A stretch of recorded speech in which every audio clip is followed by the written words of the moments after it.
Good evening, everyone. Welcome to the first video of 2026, the year of the 25th anniversary of the Fellowship of the Ring. So you're going to see a lot more Lord of the Rings videos throughout this year, and kicking off the year, I'm joined once again with Bathtime. You made your channel debut on our last video. It was actually probably one of my favorite videos that we've done on the channel. An epic in itself, like a 4 and a bit hour stream. It was amazing. We talked about how well we felt the Peter Jackson films held up. And this was actually going to be a section within that video. We wanted to talk about Denethor and Théoden, and you mentioned to me before that you've got a lot to say on both of those characters, especially Denethor.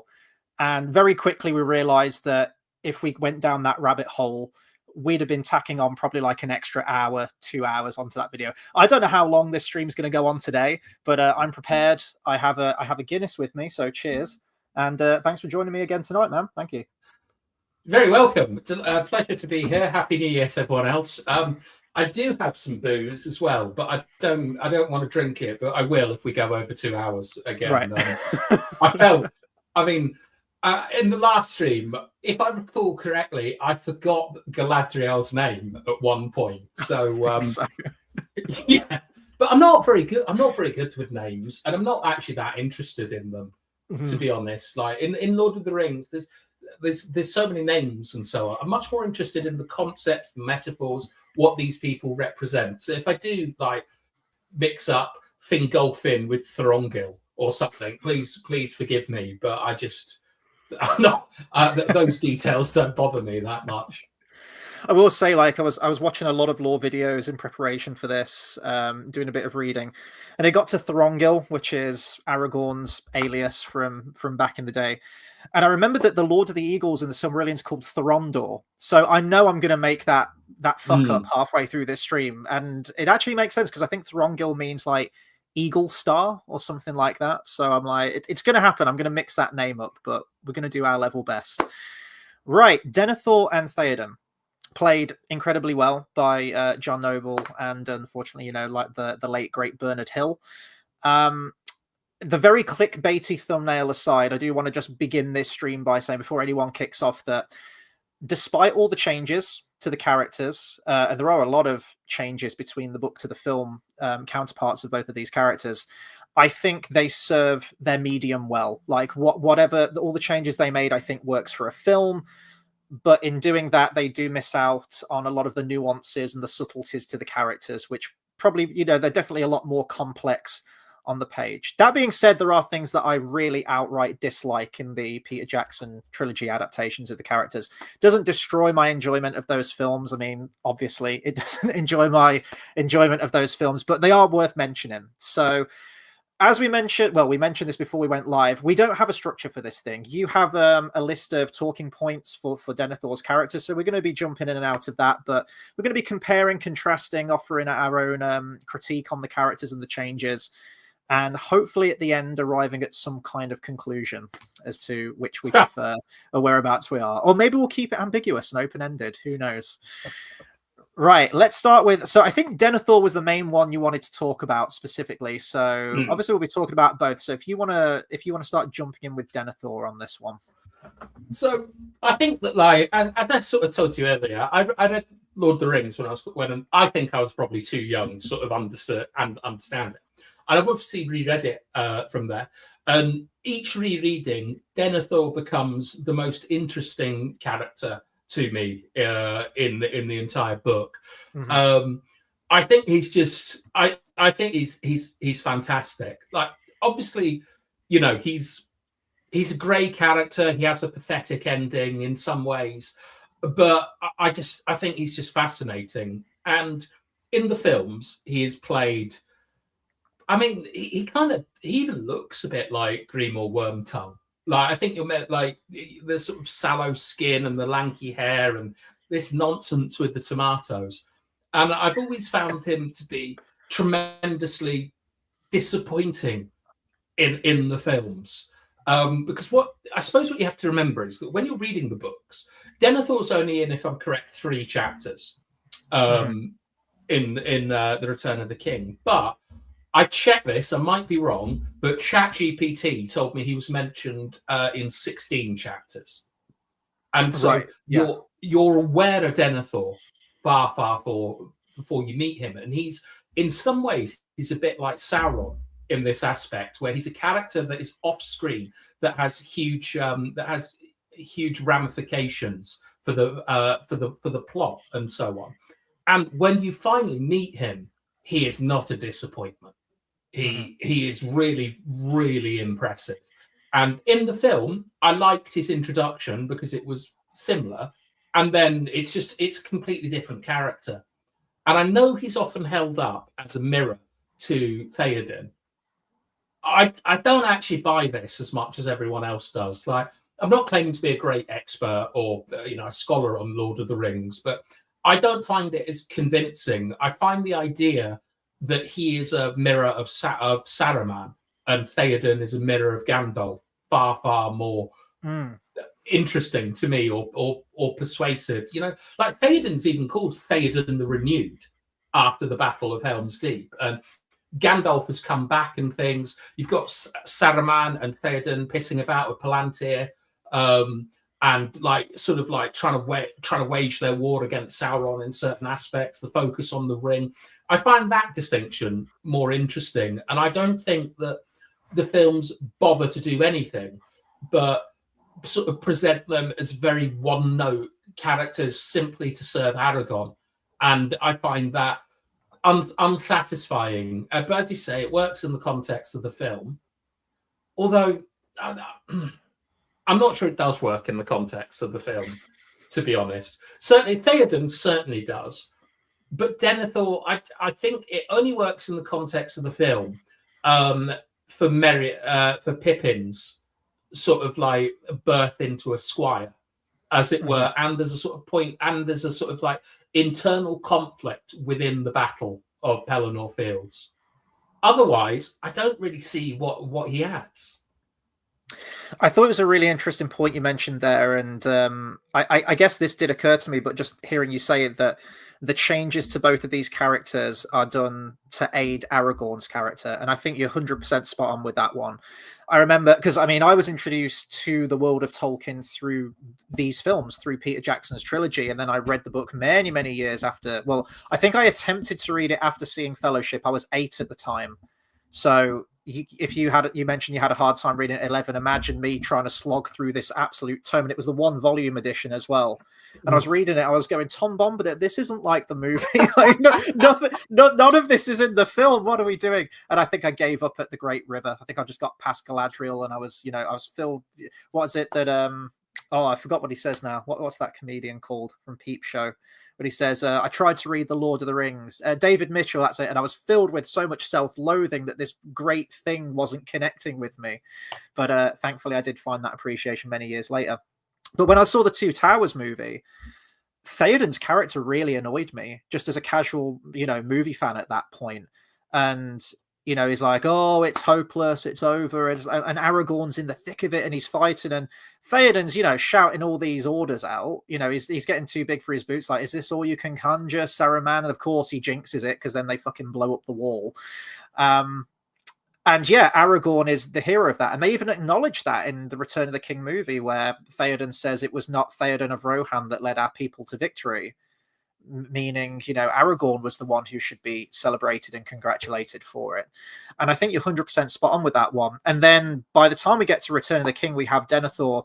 All the changes there absolutely is in service of Aragorn's character, because, authority is not given to you to deny the return of the king. We're here at the final one. Clues in the name. This is all about Aragorn now and taking his ascendancy. So I think you're absolutely right. I think the changes to both of these characters do serve a purpose for Aragorn's character. And let's be fair, we know that Frodo's the ring bearer. Certainly when you get to Two Towers, Aragorn's the main character of that film. I guess an argument could be made that it is still Frodo and Sam, but I defy anyone. Like, the Three Hunters storyline is easily the most interesting storyline out of the 3 branching narratives in that second one, at least in my opinion. Yeah, no, I completely agree. I mean, there is a huge tonal change between the Fellowship of the Ring and the Two Towers.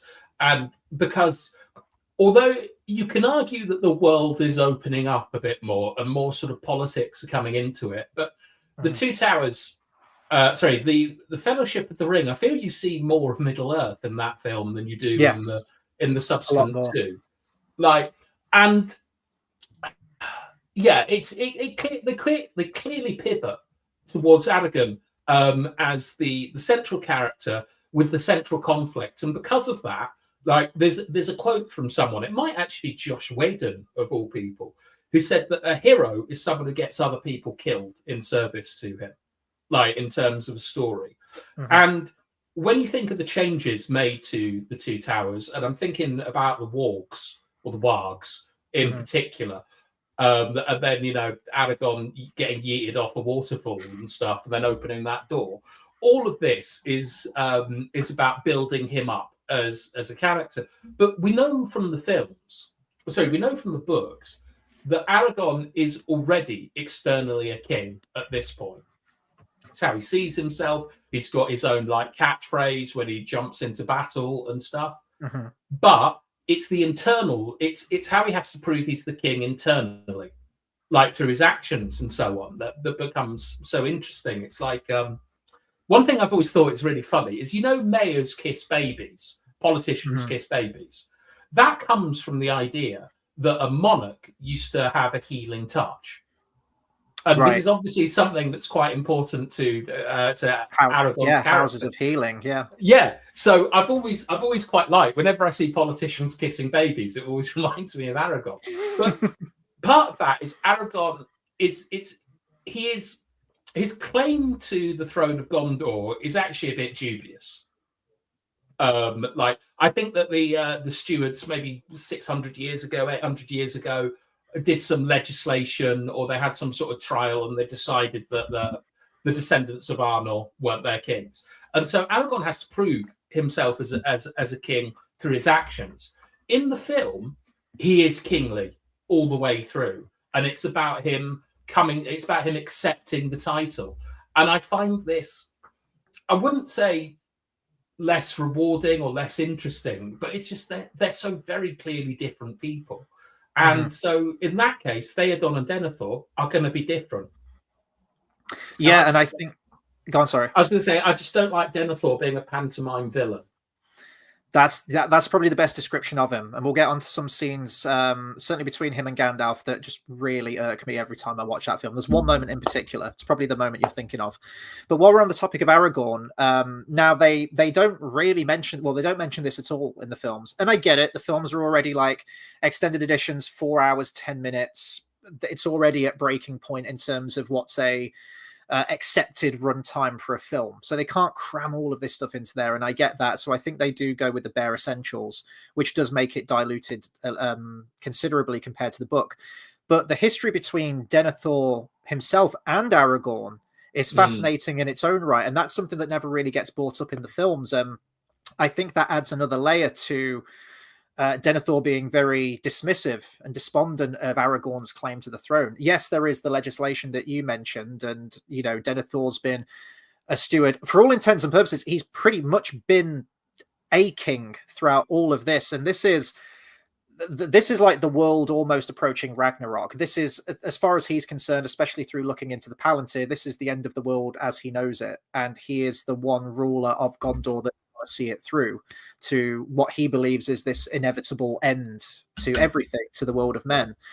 But in his history, so Théoden's father Ecthelion, Aragorn did come into like the realm of Gondor, and really their family was embraced by everyone. The people of Gondor almost held Aragorn to a higher standard than Denethor. You know, this random stranger calling himself Thorongil. I was going to say Thorondor then again.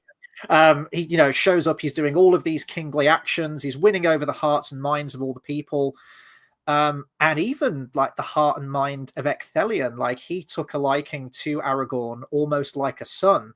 So if you look at that bit of history, even from growing up in childhood, Denethor sort of being pushed out as the unfavored son. And when you look at it that way, that's an amazing echo into what he'd eventually do to his own children with Boromir and Faramir, and pushing Faramir out. So this is all like the lore deep dive stuff. None of this is in the film. And what we get when we first meet Denethor, which I love the sets, I love the use of sound, where Gandalf's walking in with Pippin, and you've got this very cold, distant echo, sort of like a relic of the past, and this lowly man sitting on the throne, grief-stricken. Well, he's not sitting on the throne. Oh no, sorry, he's on the chair beneath the throne, isn't he? No, you're right. And and he's just very dismissive of Aragorn. The rule of Gondor is mine, and that immediately, because we like Aragorn, we dislike this character. We take an instant disliking to this character. Whereas I feel if we'd have fed a little bit of this history in, maybe peppered it in there, a couple of lines, I don't know. I think it would have fleshed out that conflict a little bit more, because that you can kind of understand why he's a little bit perturbed by Aragorn's presence. Because essentially, Gandalf is trying to supplant him. He makes a point of that in the film, but that is what's happening. That's what Gandalf's trying to do. It's exactly what Gandalf is trying to do. Yeah. And this is why I think Denethor is so interesting, because he's not wrong. In fact, a lot of what he does is very prophetic, isn't he? Yeah. Yeah. Well, I mean, he's got the Palantir for one thing, which isn't really. You don't really get it in the film, do you? I know in the extended edition it's definitely hinted at, but not in the film. And I think it's a conscious decision to once again serve Aragorn, where Aragorn picks up the Palantir and starts announces himself to Sauron.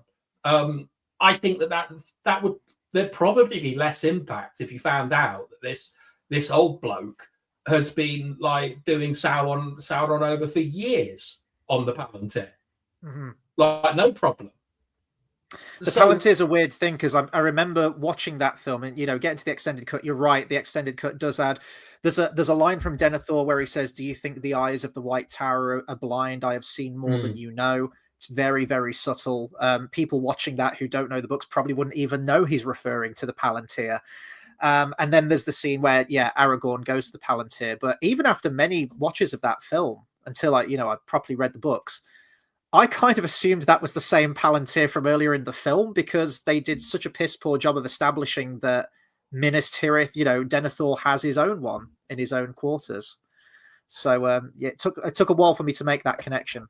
Well, there's a lot of stuff in Lord of the Rings that is really, really hard to show on film, because it's completely up to you. It's like the effects of the ring, the effects of the Palantir, this idea of authority and mastery. I think I think it says that Sauron mastered Saruman through the Palantir is one of the parts in the appendices. And I mean, what does that even mean? And so with things like the Palantiri, let's use the plural correctly. Yes. I'm very into details.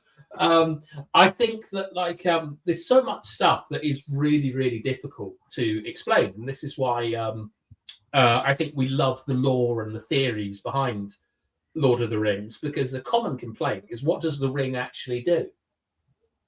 It's not really shown in the films, this idea that it is it's bringing you into the Wraith world, that it's operating a bit like the Palantir and sort of twisting you with visions and so on. And I have huge sympathies for Peter Jackson, because really he only had Fellowship of the Ring to set this up in. And I think he does an okay job of it, except I don't like this idea that when you put the ring on, the Nazgul can see you wherever you are and things like that. That's not how it works. I couldn't remember if that was in the book or not, because I know Gandalf tells Frodo not to put it on. And I can't remember. I know in the movie he says, "For the eyes of the Dark Lord will be drawn to its power," or something like that, or the forces of the Dark Lord. But I couldn't remember if it pings like a GPS or something. Yeah, it's suggested, and I think it actually works in context of the film, because it means putting the ring on is a sort of serious serious business, and it's why it's like, I don't know, it takes out quite a lot of nice plot holes from the film if you say putting the ring on means that Sauron, if the big eye sees you, and the Nazgul, they'll rear up and run after you and so on. But in terms of sort of like this, Denethor and Aragorn, what I like a lot about this, and this is quite tricky to approach, because I don't think you're meant to read I don't think you're meant to read the Silmarillion before Lord of the Rings. I'm not sure if that was I know Tolkien wanted to release them at the same time, but I can't remember if he said he wanted to release them in one volume. I'm not sure. he did, yeah. But yeah, he wanted an absolute it all mad out, lad, massive isn't he? box set. Yeah, Absolute but mad it's so lad. cool. Well, actually, before I get on to that, I will say I think that there is a sneak diss that Tolkien has put in Lord of the Rings involving Denethor, because a lot of the sort of stuff you hear about Denethor before you meet him is no one can really believe that Denethor let Gandalf snoop about in the archives reading all the papers, and that thousands of scholars for hundreds of years have read them. No one had found anything at all interesting or relevant, and why, so Gandalf isn't going to find anything. And I've always felt, this is just my own little theory, that this reflects Tolkien's work on Beowulf, where Beowulf was seen as a sort of historical record and not very interesting. And then Tolkien electrified like the literary world with his analysis of it. And I've always felt that's just a little thing in there from Tolkien, that Gandalf is him in that moment, and Denethor is the academic world with the pride that we'll see demonstrated. Yeah. That's just one of my many silly theories that will probably be wrong. Someone who's read his bloody letters will bring something out and tell me. But I like that idea. Yeah. And I also really like the idea of Numenor. So we know that Minas Tirith is basically Numenor in a worse state. Yeah. Like Russian nesting dolls or something. It's a reduction of what it used to be. And so when you think about Thorongil or Aragorn going there, does that remind you of anyone at all? Yeah. Well, I was going to say like Eärendil, isn't it? Is it Eärendil going there? I was thinking more Sauron, to be honest. Sauron himself. Yes, or Anatar. Well, I was going to mention like Ar-Pharazôn with Denethor, because there is definitely a clear parallel there. But well, if you're talking about sort of like uprooting the monarchy, yeah, I guess in a way, and washing it anew. Would be aware of this. Yeah. So when this golden child comes in, it has echoes of of Anatar Eregion just coming in. Everyone loves him, solving problems, giving knowledge, helping everyone out, and it led to disaster. And you've also got this idea that Numenor was corrupted from within, and Denethor, I think, is from the House of Hewin, so he would have been faithful as opposed to a kingsman, even though he basically dies as a kingsman, in that sort of like human sacrifice and like the burning and the sacrifice and stuff. So I've always felt that there is a legitimate distrust of Denethor towards Thorongil, because it echoes too much with the tragedies of the past, but also in his kind of death speech, you do actually get what the real motivations of Denethor are at that moment, which is basically, I don't want a king, stewards are fine, I need my power and all this kind of stuff. But I've always really liked this idea that Aragorn has, when he comes and is like sort of disguised and is so nice and great and things, it is a complete inversion of Sauron. And I think Denethor might have made that connection. What do you think? Is that a bit too much? No, I've never heard that theory before, but I think you're 100% spot on with that one, because I was going to make the distinction between Denethor's Battle of Wills with Sauron is very reminiscent of Ar-Pharazôn's Battle of Wills. But I've never heard that one of Aragorn there. But yeah, when you lay it out like that, I guess, yeah. I don't know if that's all. Would that have been on Tolkien's mind? We don't know. But the fact that you can even get to that point by deconstructing it shows that it's all there. Like the groundworks for it, is all there. People would never pick up on that because, we didn't have the Silmarillion at the time. And I can't remember how much of this information is in the appendices at the back of the book to give you that added context. But yeah, that's a really interesting point. I mean, I've just mentioned the Ar-Pharazôn one there, but the very fact that you have like the white tree of Gondor there as well, which is itself a descendant of the tree from back in Numenor as well. it's all these echoes, and we I think we're going to do that as a separate video at some point. The repeating storylines and motifs and everything throughout Tolkien's story, and that's chief among them, I think. One in here. Yeah, sure, go for it. So I'm not very good with names, but Eärendil was the king of the men that died to Sauron at on the plains of Mount Doom, slopes of Mount Doom. Do you remember his epithet? No, I don't think so. The Tall. He was the Tall because he was like over 7 feet tall. And right. a lot of times Denethor is described as tall. Like it's one of the big things. Like in his moment, like he has that wicked moment where he just takes all his clothes off like Magic Mike. And and like he's in his armor and he's like, come get it. They can have it.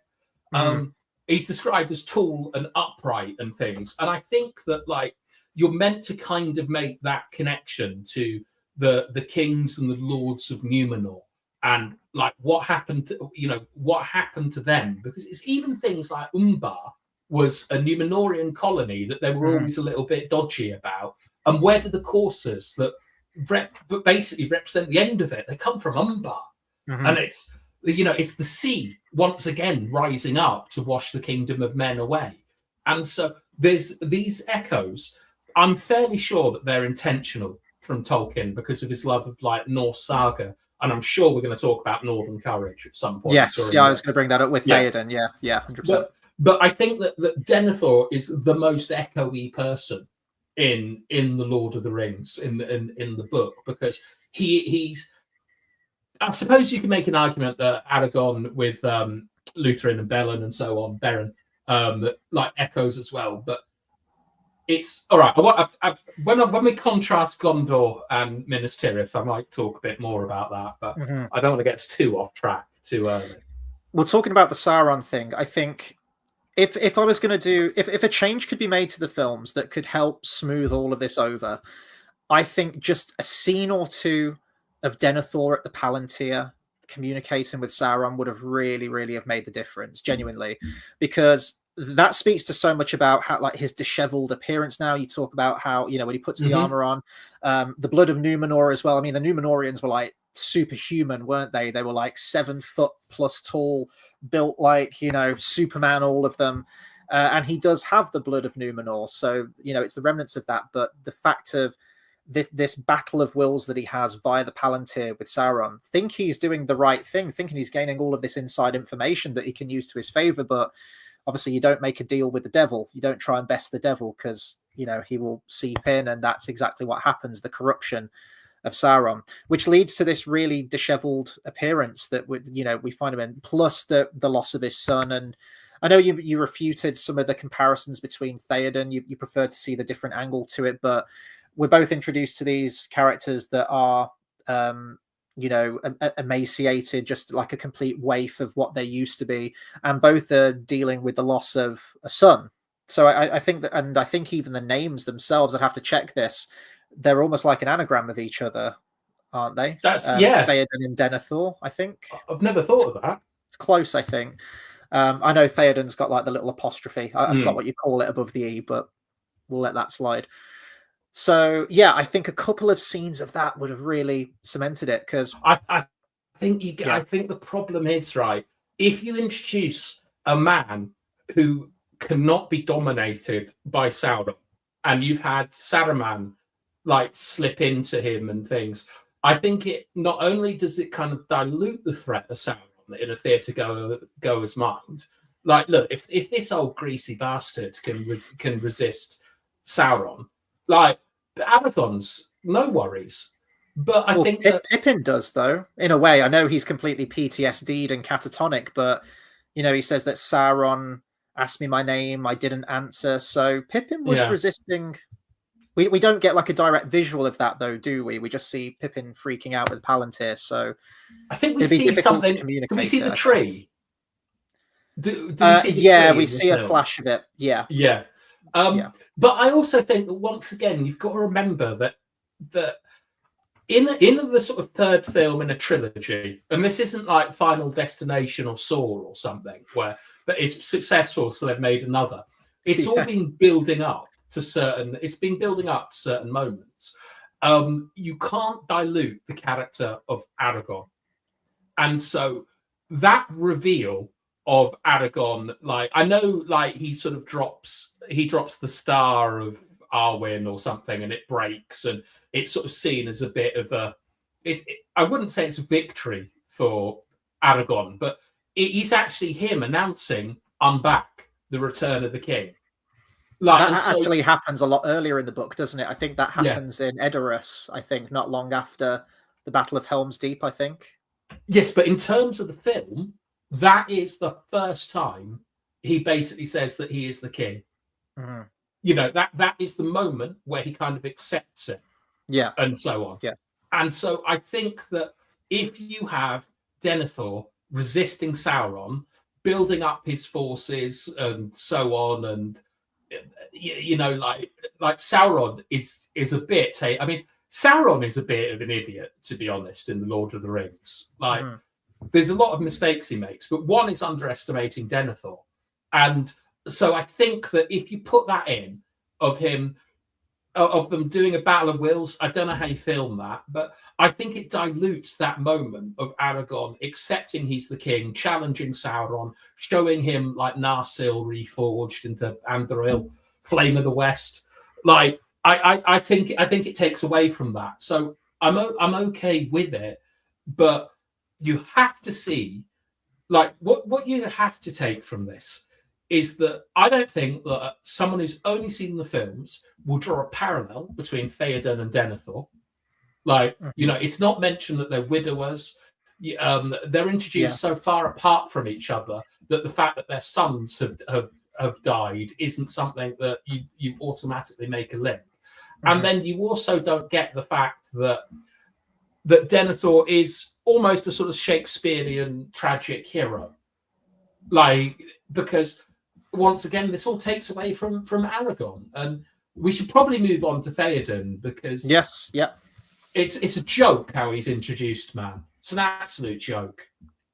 Well, my biggest pet peeve I've got two actually, and one will take a little bit more explanation throughout our conversation. But the main one that I really dislike, and again, I get like visual medium and how do you interpret this stuff from the book, but I hate that the Théoden that we meet in Two Towers is through a direct possession of Saruman, like The Exorcist. All the time I watch those films, I never had a problem with it. But when you start to go to the books and you realize that there's so much subtlety in the books, you know, when it says that, he appeared a younger man, it's just the fact that, you know, he's getting his ass back in gear. He's motivated now. He hasn't got those poisonous words of Grima Wormtongue in his ear, making him feel shit about everything now. He's getting back into it. But then they've taken that line of he appeared a younger man and actually have him like transform from an old man into a young man. The effect looks great. It still looks great now, even, you know, like almost 25 years later. But it always confused me with the fact that Éowyn and Éomer have been around Meduseld and Edoras all of this time. Did they not think it was weird that I don't know how old Bernard Hill was when he shot those films. Their middle-aged uncle all of a sudden looks like he's about 300 years old with no explanation for that. And then he literally transforms in front of her eyes and she just treats it like it's a daily occurrence. It's so, I hate that whole segment, because then you look into the logistics of it all and you think, okay, so does Saruman need to be concentrated over? Well, it wouldn't be the Palantir, would it? Because that's how he communicates with Sauron. So it won't be that. Does he have to sort of project his mind into Théoden the whole time? Does he need to be patched in 24/7? Can he go about his day and mobilize all of these orcs and Uruk-hai while still being like telepathically connected? This is the shit that I think about when I watch this. It's like Stephen Hawking, isn't it? Exactly. Like, how do you know he hasn't been hacked? Yeah, it's Skynet or something like that. Yeah. But then they kind of ran with this as well in the Hobbit films, especially in Unexpected Journey, how Galadriel can seemingly teleport now. You know, she has the telepathic communication. We know she can do that anyway, but they just bring in these powers that they never used to have, but now they seem to have. Radagast essentially almost appears like he teleports in Desolation of Smaug when he teleports to the High Fells of Rudau. But yeah, this has always irked me with the Saruman thing? Well, I think it's that, like, one of the things that is really cool about the Jackson trilogy is that it's not colourful. You know, you don't have bright green fluorescent orcs and things. It feels like a real world. Yeah. A lot of the time. And this is what. So even when the Balrog is like coming down the big corridor of Moria, like it feels like it's something that would be real in that world, and it's not cartoonish. Like it's like it's very sort of like, it feels very Milton-esque or something. Like it real, has weight, and you're witnessing something that is so ancient. Mm-hmm. But when you get to Edoras, and it just turns into this sort of cartoony thing of like Gandalf shouting at him, and then it cuts to Saruman bouncing around in the tower and so on. And it's like, why do you even need Grima Wormtongue there? Like, what's so great about the books is that I think it's a promise by Aragorn to Éomer that he will return the horses. And when they turn up, Éomer is on trial and Grima is leading it and things.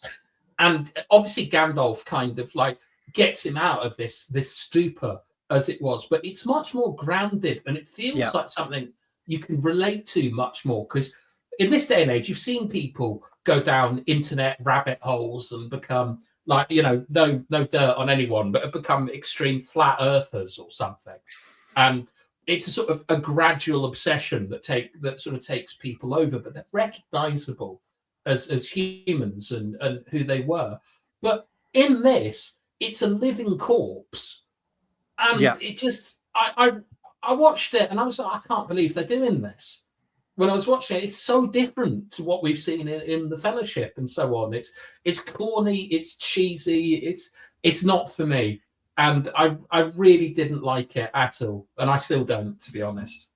It's a great point you mentioned there of like, what's the point of Grima Wormtongue? He was the one facilitator, drip fed by Saruman, granted. The source of all of this is from Saruman.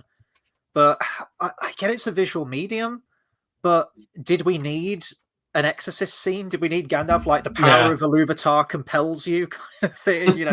Théoden, writhing around in his chair. I don't know, man. I never had a problem with that when I first watched it, but over the years, that's one of the biggest issues that I have with that second film. Another issue. Grima could have been a fascinating, fantastic character. You've obviously got the Scourging of the Shire and how he's reduced to essentially Gollum. Like, he's called Worm at the end of it and stuff. And he's made to crawl, isn't he? He's, on the ground. Yeah.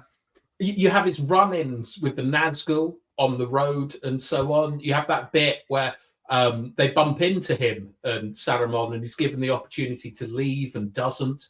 But he could have been so interesting, such a sort of Machiavellian character where, such subtlety in his words and his scheming and so on.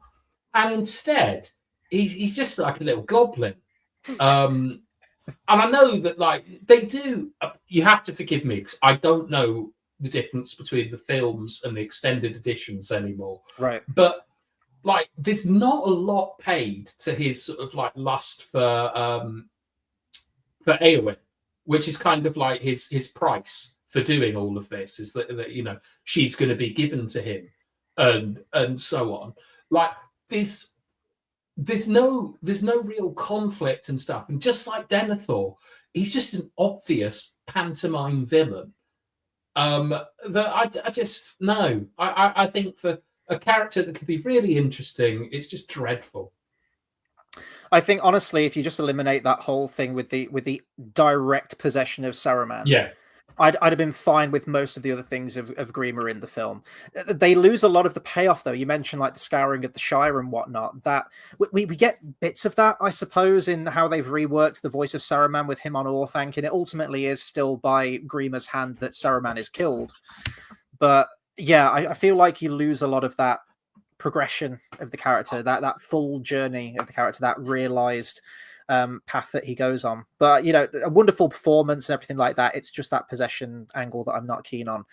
But the main also what he does when he wakes up. Like, who is this guy? Like, in the books, Théoden, right, is right. Let's go and relieve everyone at the Mark or wherever it is, and then let's ride to Isengard and have a little powwow with Saruman. None of this. Like, there's no. He's not a man of action. It's like, I know this annoys you as well, so you speak about this, but it's very, very poor. Like, the first sort of like half an hour, 45 minutes of Théoden in the films. Well, all the stuff with Theodred's added to the films. Theodred is killed, but I think he's killed around about the same time that Boromir's killed, and he dies where he falls, and they build a burial mound at the battlefield, like his fellow, his men in arms, essentially, in the battle. Now, granted, you do get some really heartfelt scenes with Bernard Hill just acting his ass off. No parent should have to bear it. Like, one of my favorite scenes in Two Towers, the music, the scenery, how he delivers that line. So there's a lot of good stuff there for the movies, but in the books, none of that's there because it's already happened. It's already dealt with. So yeah, when he's shaken out of his stupor, I think he wants to send his men to where his son fell. I think it's the Fords of Isen he wants to take the fight to. It is, yes. Yeah, and I think they're on their way there, and do they realize that it's already been sacked, or the Uruk-hai are already on the move? And then they deviate, and he's like, right, okay, new plan, thinking on my feet here, let's get to Helm's Deep. Well, it's Gandalf who gives the plan. He like, him, Aragorn, and Gandalf come to the conclusion. But what's quite cool is that he has a scene with Aragorn where he talks about his doubts about this plan and so on. And I like that a lot because his character is really quite surprising. Where he's not a warmongerer, but he's up for it, and he's also so kindly to Merry, like in particular, which is why he reminds me a lot of Gandalf in the way that he's not quite what you expect, and then shows these moments of being a warrior, but it's the same day. That's the thing, is that when he wakes up, he is so motivated by death, like Théoden. It's one of the most interesting things about him is he reminds me a bit of like a salmon, where a salmon has a very specific death. It goes out, it messes about in the sea, and then it comes back where it was born to lay its eggs and die. Right? It's a concept called Thanatos, of a specific death. And Théoden is someone who is very, very much stuck in the past, in terms of with the contrast between him and Denethor that I like is that Théoden thinks about how he's what is it that Sauron calls him? A lesser sire of greater men.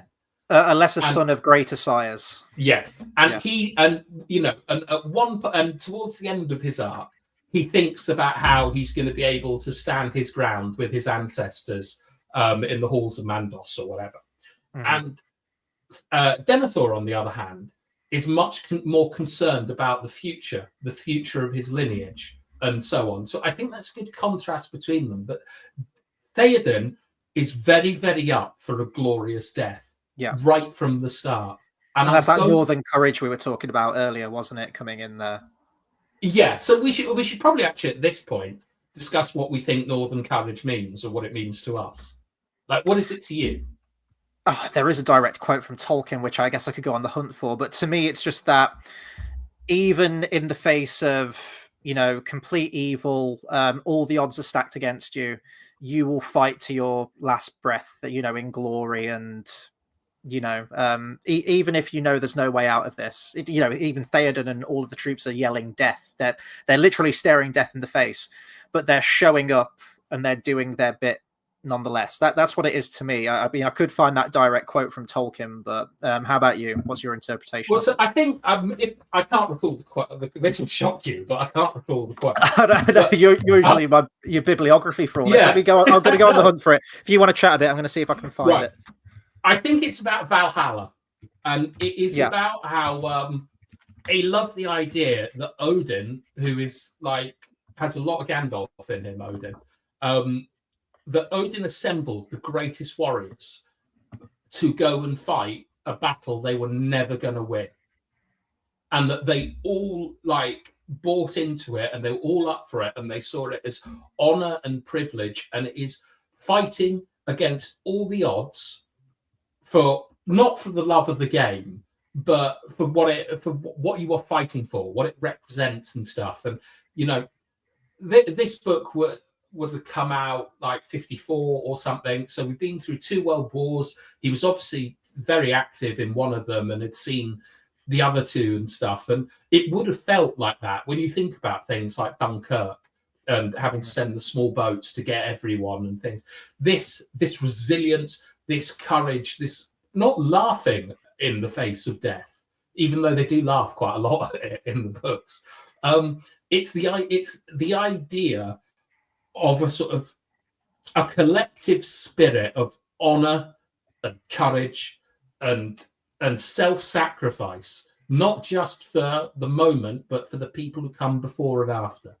And that's what it represents to me. It's almost the best quality of man. Yeah. And Théoden, he doesn't really show it in the films, to my mind, until you're deep into Helm's Deep. Where there's the line where he mentions, if this is to be our end, I would have them make such an end as to be worthy of remembrance. In the book, I think he says as to be worthy of a song, which is much more in keeping with that sense of Valhalla and glory and death. And even later, you know, when they're about to ride out for Theolingus and he's having that back and forth with Aragorn, and Aragorn's like, ride out and meet them. And the first thing out of Theoden's mouth is for death and glory. You know, he's still very much of that mindset.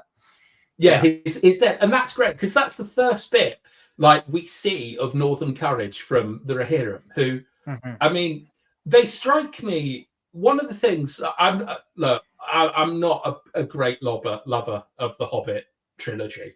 And I'm also not blown away by the books anymore, because they're for children and I'm not a child. But like, we have that quite obvious parallel between the Jews and the dwarfs in the Hobbit, you know, exiled people. And when I watched the Hobbit, I felt that there was a lot of the same kind of similar visual language in the prologue of the Hobbit with the dwarfs after leaving Erebor and the Rohirrim as they're going to Helm's Deep. And I sort of think that they don't really get Théoden correct in the films on this idea of like, now we are kind of striking back. Like, it's much more about survival. Yes, yeah. It's much more in line with what Denethor is about in the books than Théoden. And I think it's a little bit of a misstep, because although, you know, the films are separate things, I don't know about you and anyone that's watching, it does drive me bloody mad when people think that the films like supersede the books. And that is unfortunately where we live in this day and age. And so I wish they'd have a bit more care around Théoden and Denethor, because they're such important characters. And I don't think there is enough care into them. I think that, as I said repeatedly, they're there just to serve Aragorn. Yes, and on that point, I find a lot of, especially Théoden's attitudes in the Two Towers, and sort of echoing into that first act of Return of the King as well. I find him very petulant, just the way he handles situations, the way he talks back to people, especially Aragorn, and it's all done to serve Aragorn's character.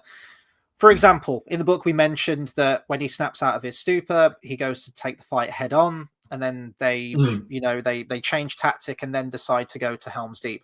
In the movie, we remove that bit where he wants to go to war straight away, and he says, "I will not risk open war," is one of his first lines when they're having that council, that debate before they decide on what to do. And so, what do you think this situation is? And you've got the whole cast, the entire supporting cast is telling him this, and we, the viewer, know this. And I don't know, that's just really perplexing to hear. Would it be better if he'd said battle? Yeah, I guess so. And, you know, if you want to remove that bit where he goes out to Eisen, like, that's fine. And I think tactically what he does decide to do does make sense for the film. Like, it is a good tactical decision to go to Helm's Deep, revered for being, this great fort, which, they can outlast all of its intruders. It's very well protected. No one's been able to, breach this keep or anything like that. So all of that's logical. All that makes sense for the film. I don't have a problem with that. You have lines in there where he's, when last I looked, Théoden, not Aragorn, was king of Rohan. I'm like, oh, bitch. It's very sort of quippy things that just seem really out of character for Théoden. And you have a lot of that all the way through Two Towers. The main quotable line of, where was Gondor? And Aragorn's beseeching Théoden on the crenellations of Helm's Deep is saying, like, look, you need to send out riders. We need more men. And he's like, oh, yeah, and who's going to come? Like, what, we're going to ask for, like, dwarves, elves? And he's like, Gondor. And he just gives this whole, everyone knows the quote, this elaborate explanation as to why, oh, no, Gondor's not good enough. Gondor never showed up for us. What do we owe Gondor? No, we're in this alone. And this echoes into Return of the King. And then, when they're debating what to do, Théoden chimes in with, tell me, why should we ride to the aid of those who did not come to ours? I'm like, you literally agreed to not send anyone. You didn't send any messages. You didn't light any beacons or anything like that. And, we don't exist in like a Middle Earth where there's like a news network and how Gondor immediately knows what's going on in Rohan and vice versa. It doesn't work like that. He made the conscious decision to not go for aid and then complains about it in Return of the King. Now, to be fair, the elves turn up. I don't know why. Yeah, it's in service to Aragorn. It's so that in the Return of the King, he can be given Andrew. That's, and it's echoing the prologue and the last alliance of men and elves, and how this fractured alliance is now reforming in the face of the same evil again. It's cool. I didn't mind that, but as I've sort of moved more towards the books, I guess, in my aging years, then that does bother me. Not to mention the geographical distance traveled by those elves as well, which is impossible, by the way. It's just like it could not happen, even despite how much stamina elves have and how superhuman they are. But all of that stuff that I just mentioned there with Théoden is all done in service to the movie, because they're wanting that big dramatic 180 turnaround moment, which they do have. Gondor calls for aid. Pause, dramatic pause, and Rohan will answer, and then you get the fanfare, the Rohan music kicks in, you sit in your seat in the audience at the cinema, and you're like, oh, here we go. And it does get that response from you, and that's what Peter Jackson wants, that's what the writers want, and to that end it was a success. But you have Théoden, who is very much like this petulant idiot, I want to say, might be a strong term, all the way through Two Towers and a bit of Return of the King, to have this inexplicable 180 where all of a sudden he becomes, this is the Théoden I wanted. This is the book Théoden right here. And unfortunately, it just takes a little while to get to that point. So that's a change I'm not too keen on as well. Well, for me, what I like are internal conflicts in characters. I think that's what makes them the most interesting. Like, and what is Théoden's conflict in the Two Towers from the film? I guess it's his feeling of failure, that he's, as you mentioned, not living up to his ancestors, that he is a weak leader in these horrible, troubled times. And that's the parallel there to Denethor. Now, fortunately, Théoden snaps out of that, whereas Denethor just, becomes deeper into that abyss of despair. I would say it's more a question of heritage and his place in the long line of great leaders of men, and if he can attain that level. And where do we see that demonstrated?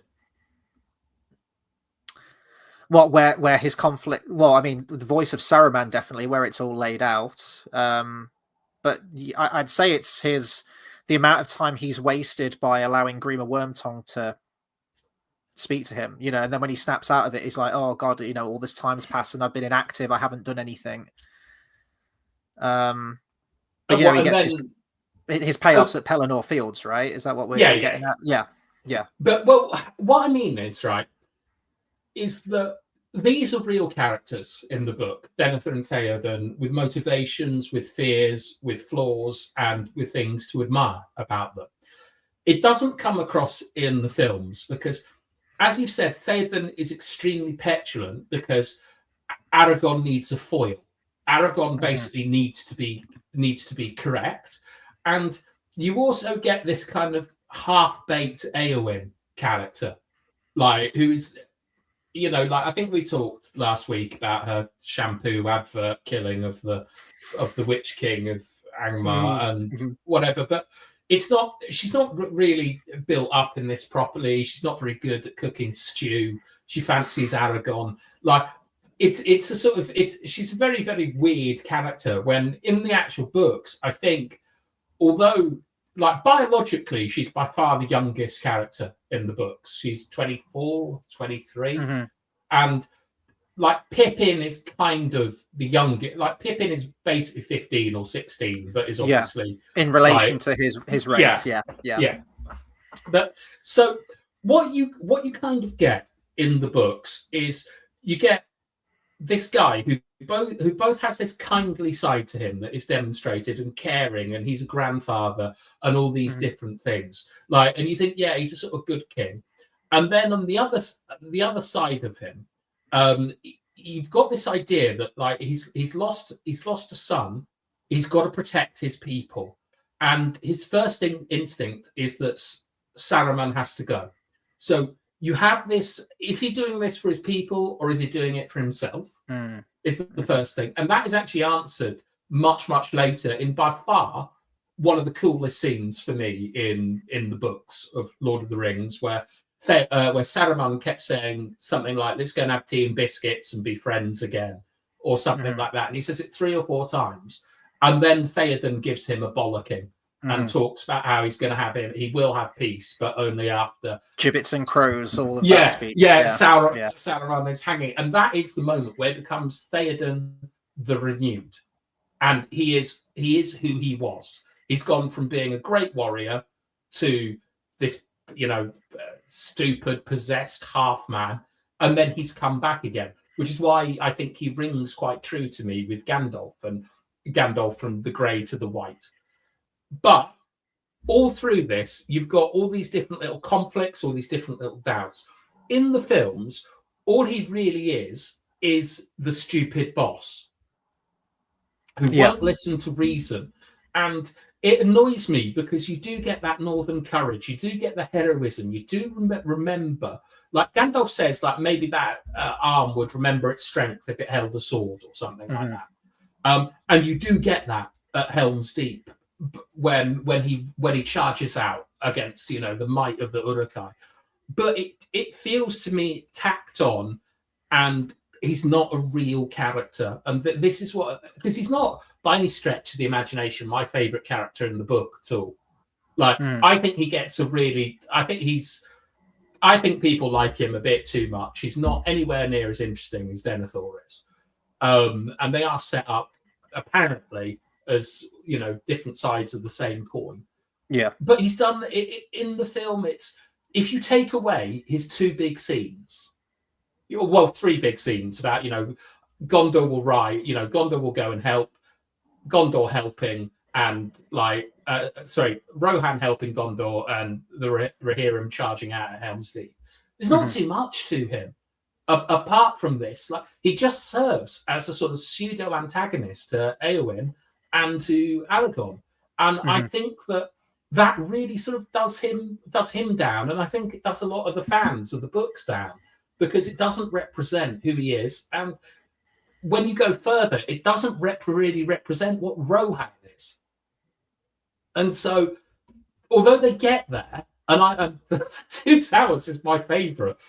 Yes, you mentioned that. Yeah, I know. Yeah, it is my favourite. I love that film too. I love that film too. Yeah, I think that's my second favourite, probably, of the 3. Yeah, I just think that when you think what could be done with Théoden, it's so much better. Or what was done with Théoden, it's so much better than what is in the films, and it's just unfortunate that this will be most people's experience of Lord of the Rings. Unfortunately, it'll just be through the films, and they're missing out on so much, because Théoden's cool and he's interesting, and his relationship with Merry is extremely important. I was going to move on to that. Yes. Tell me about it.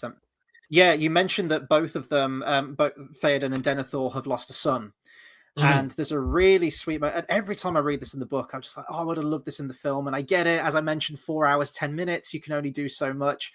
But we really don't get this as strong a relationship as you get in the book between Merry and Théoden. Théoden's a really compassionate leader of men, really compassionate king, because he'll chat to people, he'll try and get on, find common ground between them, and he takes a genuine interest in like Merry, his heritage, and the place where he comes from, the Shire.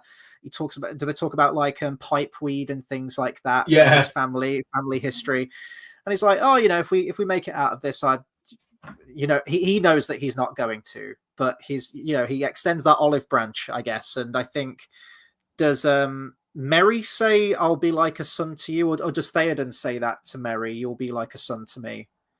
Is it like, you'll be like a father to me, or you'll be like a son to me? I can't remember who says do you know what? I can't remember. I would think that it's a bit too on the nose for Théoden to say that. So I think probably Merry would say that. But it shows the closeness of their relationship, yes, in such a short span of time as well. And you don't really get that in the movie. You get the sweet moment where, in the extended edition, mind you, Merry pledges his service to Rohan. And then there's the moment where Théoden's like, oh, it's a 3 days ride and you're going to slow us up. And it's so prickly. Yeah. And whereas in the book, because you've established this like almost like father-son relationship between the two of them, he's doing it to protect Merry. He doesn't want to see him go into war where he knows he's almost certainly going to die. Well, it's not just to protect, in my opinion, because he go on the way to Isengard. Merry doesn't have anyone to ride with, and Merry's obviously been like rescued by like Legolas and Gimli, who are sort of like these wicked heroes to everyone. And Aragorn, victory is his, etc. And Gandalf, who saved the day, and Merry's, he's kind of got nothing really. And then the king comes and rides with him, and it builds him up, and it shows. For me, this is another part of the contrast that I find interesting between Théoden and Denethor. Is that, if you remember, we might have spoken about order and chaos at some point. And I think that if you're Aragorn, you are looking at Théoden thinking, this is brilliant, this is what a king should be. But Théoden goes too much to diplomacy, and Denethor goes too much to sort of like isolationism and preparedness. And you need that balance in between. And I think that that's what's really cool about them, is that if you put Théoden and Denethor together, you get the perfect king. And that's Elessar, that's Aragorn. Aragorn, and so when you talk about how he goes over to sort of like, in some ways, delude Merry because Merry's going to die, I think it's more than that. I think he's raising Merry up and showing that hobbits have a place in this world, and that his deeds are important. And and that kind of like shows you how good Denethor is, Théoden is at sort of building relationships and stuff. And in the film, he's just this prickly old bastard. He's just like obsessed with himself. And they make nothing of the fact that, Rohan is essentially a vassal state to Gondor. And that, there should be a lot more deference towards Aragorn from...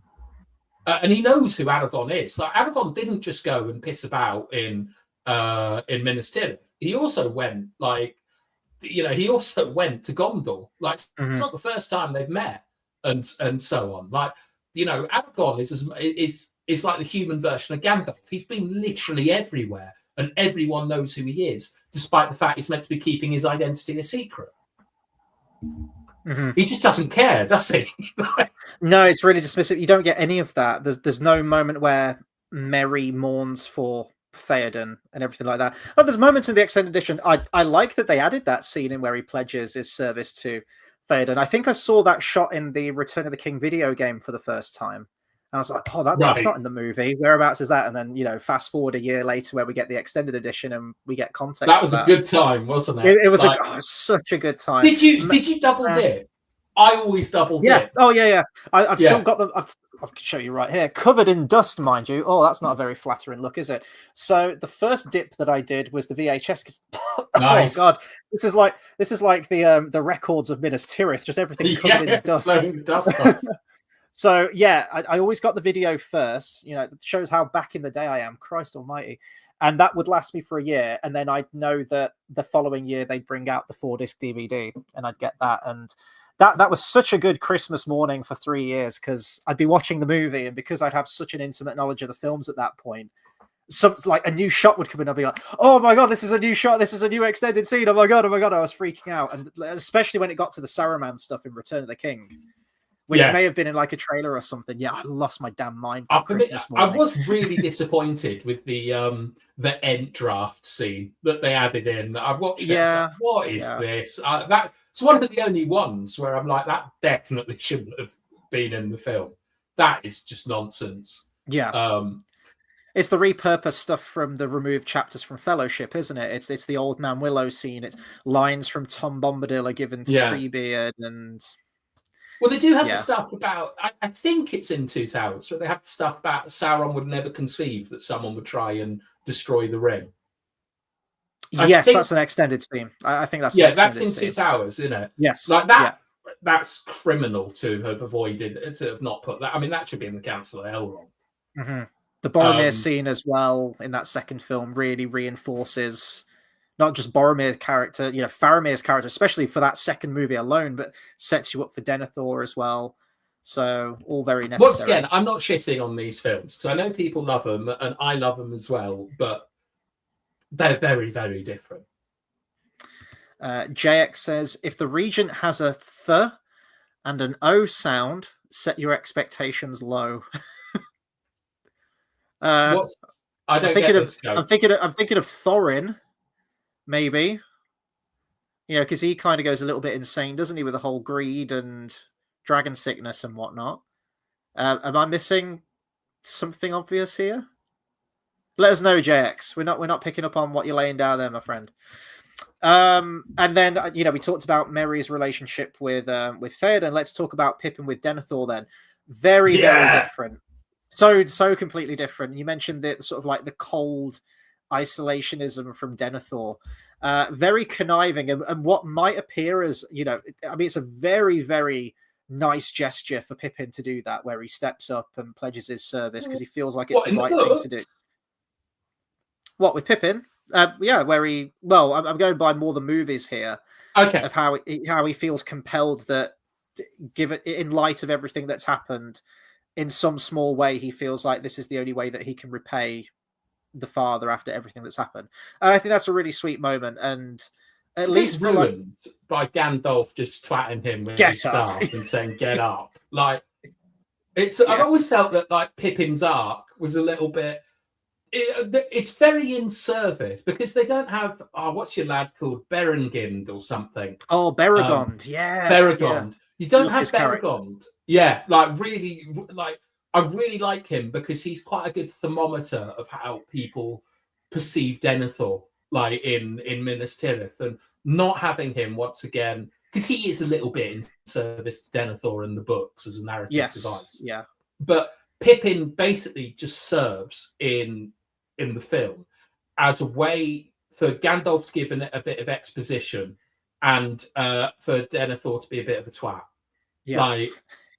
And in the books, right, I want to talk about the introduction. Can I talk about the introduction of Denethor, please, in the books? Yeah, of course you can. Yeah. It is wild when you read it for the first time. It's absolutely wild because Gandalf, at this point, you should understand that Gandalf is something very, very different to what was presented in the opening, you know, in Fellowship. Mm-hmm. He's come back from the dead. He's super powerful. He's not a man, he's an angel, let's say. Like, you know, we don't really know about Maiar and things like at this point in our literary journey through it. But he's different. We've come from Gondor. We've come from Rohan, which is very horsey, very rural, very rustic, like a little bit backwards, as it were. And then we come to Minas Tirith, which, although it's in decay, is wildly impressive. Like the depth, the architecture. We know we're in a different world. And then we meet Denethor, and he just does Gandalf. He absolutely dominates him in the conversations and so on. And the first thing he does is he gaslights Pippin about the death of Boromir into joining his service in front of Gandalf. And you are like, you are dealing with someone who is very, very different to any other human ruler that we have dealt with. Tremendously impressive, tremendously confident. And in some ways, the kind of, I don't know, the representation of what the Istari are actually all about, which is giving, humans the ability to fight Sauron and to defeat him. It's almost like Denethor doesn't actually need Gandalf. And it is, as an introduction, I was blown away by him. And well, there's the instant dislike, as we mentioned earlier, because Denethor's predicted quite rightly that Gandalf is off on his own. What's the word? He's trying to get Aragorn in there. Essentially, he's trying to do away with Denethor. And Gandalf has his own subtleties and conniving quality in a way. Manipulation, that's the word I was looking for. Yeah. And I think is that the reason, tongue? Yes, in many ways. Absolutely. There is that, speaking of which, there is that really nice visual signifier that I like where Gandalf's talking to Théoden and he sort of puts his hand on the arm of the throne. And Théoden gives this look like, oh, that exactly what you just mentioned is happening again in some way. But I think, doesn't Denethor recruit Pippin? Because is there a scene where he almost interrogates Pippin? Yes, he asks him loads of questions. So Pippin, being next to Gandalf's side, very, very valuable piece of information right there. And what's actually quite cool about it is you don't really understand it at the time, but it's very, very similar to how I suspect his interactions with Sauron in the Palantir went, where he's got, like, I know Sauron is of a higher order than Olorin or Gandalf, but he's got, like, an immortal. Isn't he? They're both Maya.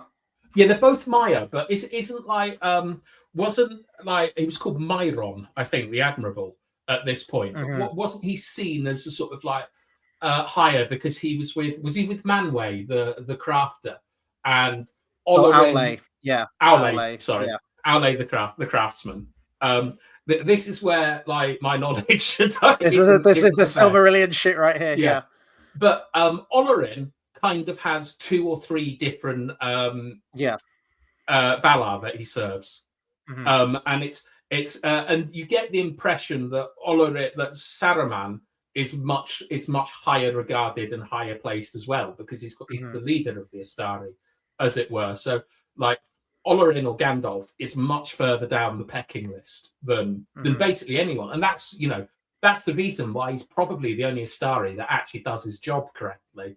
Yeah. I'm not sure about the Blue Wizards. I like the redemption that Tolkien wanted to give to them, but that's all speculation. I mean, Tolkien didn't really know what was going on with that. But see, I like that Gandalf's the only one who stays true. I mean, Radagast stays true in his own way for the mission that he was sent for. But in terms of the world of men and everything else in it that isn't just birds and beasts, then it's Gandalf. So I like the idea that the Blue Wizards just became like dark magic cult leaders.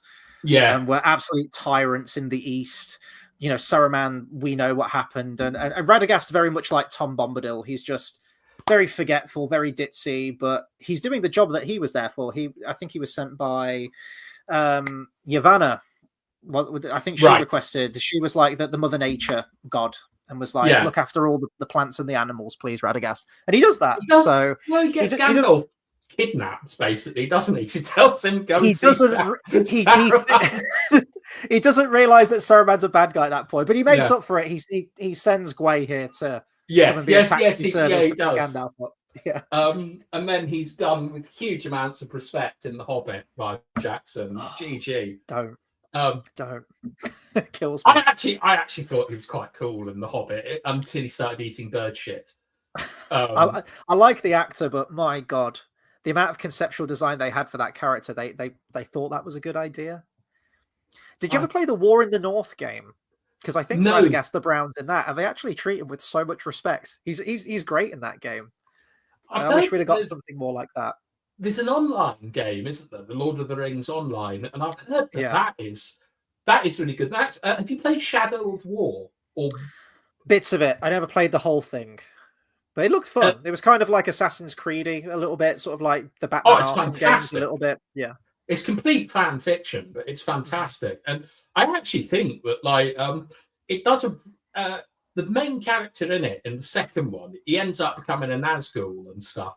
He has echoes of Denethor, but when I was playing it, I was like, this is quite interesting, this idea of giving yourself over to the Dark Lord to buy time for other people to fight. But with the introduction of with Denethor talking to Gandalf, I think it's really cool that he's not sitting in the throne. That's a nice sort of visual thing, that he is a steward, that he's not a king, even though he has that authority. But it's how he interrogates Pippin and gets what he wants out of Pippin, and also gets Pippin's service, shows that he is. This is why I compare him to Saruman more than to Théoden, because he's got the ability to manipulate. He uses the Palantir, and unlike Théoden, he goes into the worst parts of him. He gives in to his pride and things, whereas Théoden gets renewed, like Gandalf does.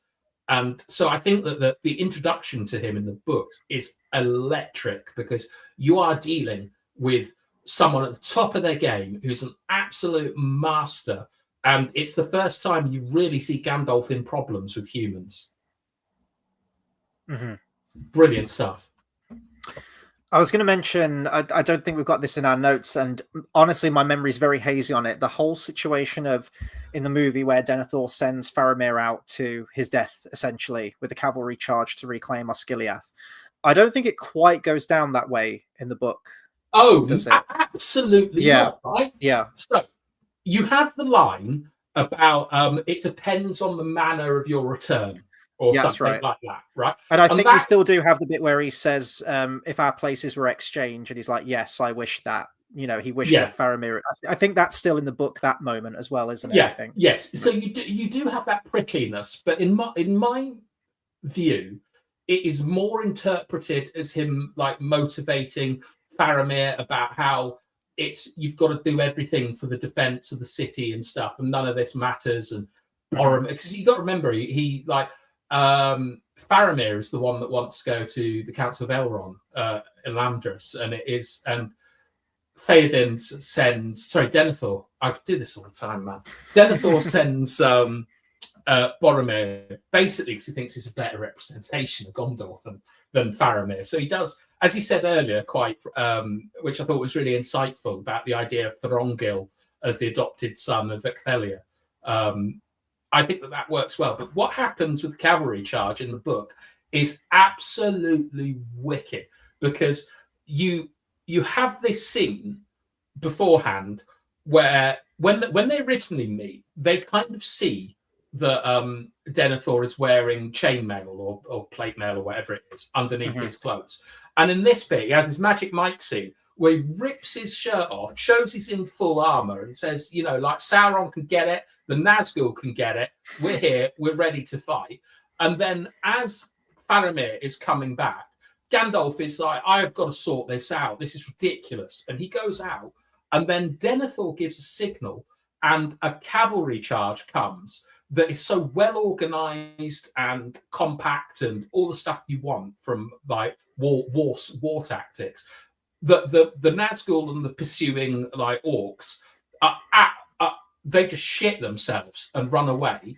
And is that the cavalry from Dol Amroth? Yes. Is it? Is that Prince Imrahil and all of that stuff? Okay, all of that. Yeah. And then you see Gandalf obviously sort of blinding the Nazgul, it's sort of it's like a lighthouse in the film. It's great, but this is the Astari and men working together, and it also shows how brilliant a tactician Denethor is. And it's the high point of his pick. It really shows him as a competent military leader, a bit like it's so good in the books, because you realize once again he's kind of ascended to this level where you've never seen a human able to kind of do this, resist Sauron so much, outthink him, outplan him, and do it in this kind of dramatic reveal. Whereas in the book, and also, this is the thing that annoyed me in the film, right, is they play the triumphant music when the cavalry come back and everyone's cheering. That happens in the books because they all see it and it is a clear victory. Mm-hmm. Whereas in the films, like they're like, oh no, oh look, there's a white rider, and it's Gandalf going and saving anyone. Well, what it was, and this is something that drives me crazy about the films, is Tolkien was in wars, man.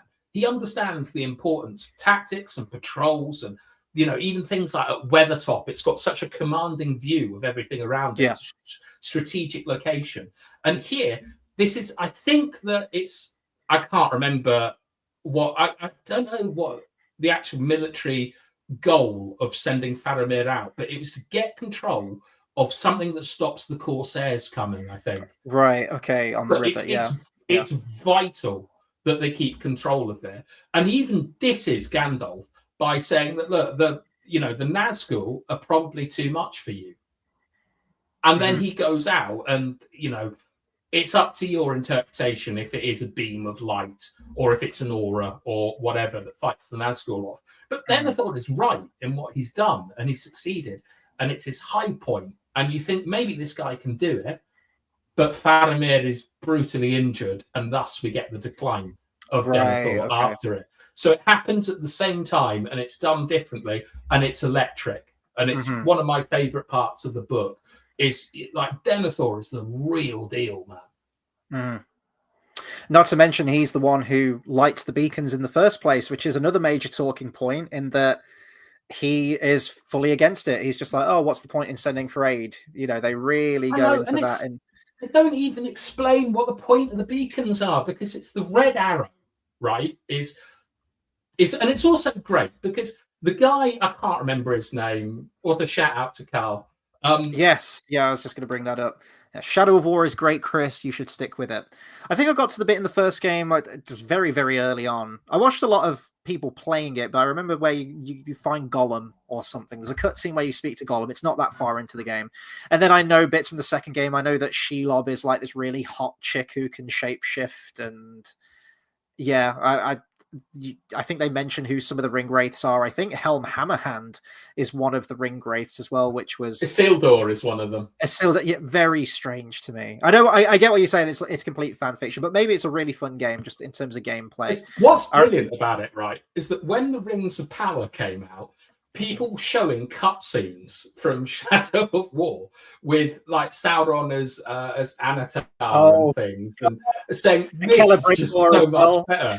Yeah, because Celebrimbor's you're like, and he's so bitchy in the game as well. Like he ends up fighting Sauron to become the Bright Lord, and it's like it's really interesting how people responded to that much better than they did to the Rings of Power. I mean, they're both like essentially fan fiction, aren't they? Yeah. But it's really Shadow of Mordor or Shadow of War. I can't remember which one it is. It's really fun, incredibly stupid, and very enjoyable. It's fantastic. You fight the mouth of Sauron and things. It's great. Oh, what? I didn't know you fight him. You fight Sauron. Oh, you actually have a fight. You actually have a fight with Sauron as a Nazgul. This is like the Third Age game. Did you ever play that? That was sort of around the time that the Return of the King game came out, I think, or not long after.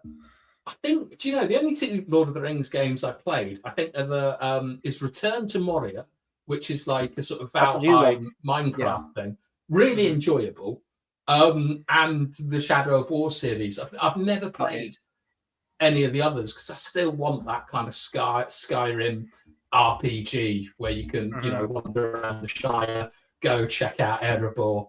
Like, it'd be amazing. I can't believe they haven't done it. I know Ardacraft are doing like a Minecraft Middle-earth. It's like the map is about 100 times the size of Skyrim or something. It's immense. They've been working on it for like a decade and a half. It's predicted to finish like mid-2030s. or something like that. They're creating It's all all of Middle blocks Earth in though, isn't Minecraft. it? Well, yeah, there won't be much interactivity, but in terms of a world to walk around. But Yeah, I mean, but it's nice, isn't it, when you see like. I mean, I understand why they did this and stuff. One of the things that's so good about Lord of the Rings, the book, is the details that make sense and flesh out the world. And it's things like the farms around Pelennor Fields and stuff like that. Like, how do you feed that massive population? That's what everyone would have been doing in those days, you know. So and actually, it makes sense. This goes back to the point I was trying to make about the beacons. So one thing that you're missing from the films is the conversation between Théoden and the messenger who forgets my name, where I think it's, if I recall correctly, and bear in mind I read this yesterday, so I can't remember it. It's about how Théoden is like, look, we fight outside the city, and the messenger is, I think Denethor wants you in the city, and stuff like this. This is mainly about, look, Gondor asking for you to fulfill your oaths, which is you know, you can contrast that with the Army of the Dead, for example. But the lighting of the beacons is so cool because it's about telling everyone war is coming. The peasants, the villagers, and things like that. And when you meet Denethor, he's prepared so well for this fight with Sauron that when Sauron does his opening strike, he does two, doesn't he? He does one on Mirkwood to get Gollum. Yeah. And he does one on... Where does he do the one against... He does one against Gondor somewhere. There's Dol Guldur, isn't there? I can't remember where he does it in Gondor. It's not with like Prince Imrahil, because that's pretty much on the doorstep, isn't it? Is Dol Amroth not far from Minas Tirith? I think it could be. I can't genuinely. This is why. Like I know for all the super fans that watch this, they'll be going mental that I'm sitting here talking. I'm currently rereading it. You pick up more information every time you read it, so you know. Give me a few decades, maybe, and maybe I'll be a bit more learned. Thing, right? Is Sauron is just like, what the fuck, man? They're so well prepared, and because he's testing defenses. And the only one that he finds adequate is Denethor's, because Denethor is prepared. He's got everyone inside the walls of the city. He's stocked up on food. It's a massive contrast to Helm's Deep, which is just kind of improvised and let's see what happens. Whereas Denethor has sort of planned for it. And the lighting of the beacons is to warn everyone in Gondor and Rohan that war is coming. And it's his decision to do it. And having like Pippin parkouring around, it's ridiculous. I know it's such a scene, but when you see the establishing shot of this mountain that Pippin has to scale, number one, I don't know how long that would take, especially for a hobbit to scale a mountain. You know, because he's had practice doing that in the Shire, so you know he's a skilled mountain climber. Is Pippin? Yeah. Well, you could say the same about Cirith Ungol and Sam and Frodo, I suppose. That's more of a staircase. Well, I say staircase. It's like a fucking vertical ladder, isn't it, of rock? Yeah. But so fair point. But it would be nice to contrast those at the same time, wouldn't it? I don't know. I don't think they do, but it seems a missed opportunity that they could have done that. And it's like hope is kindled and stuff. It's such a great scene, but it doesn't actually add anything narratively. The music and everything, the way that you know it shows us the geography back to Rohan, and then we get into that storyline. It's a phenomenal scene, but when you have that context in the book of everything you just mentioned of Denethor being the one to light it and all the reasons that he did it, and then offset with that moment where the beacons are lit in the movie and he's scowling looking at it like, how dare Gandalf light that in spite of what I said to not do it. It's night and day. Why wouldn't you do it? Because what drives me so crazy, right, is that there's two things. One I just find quite funny, which is that he does 300 meters on fire. Oh God, I know. It's ridiculous. I can't like it though.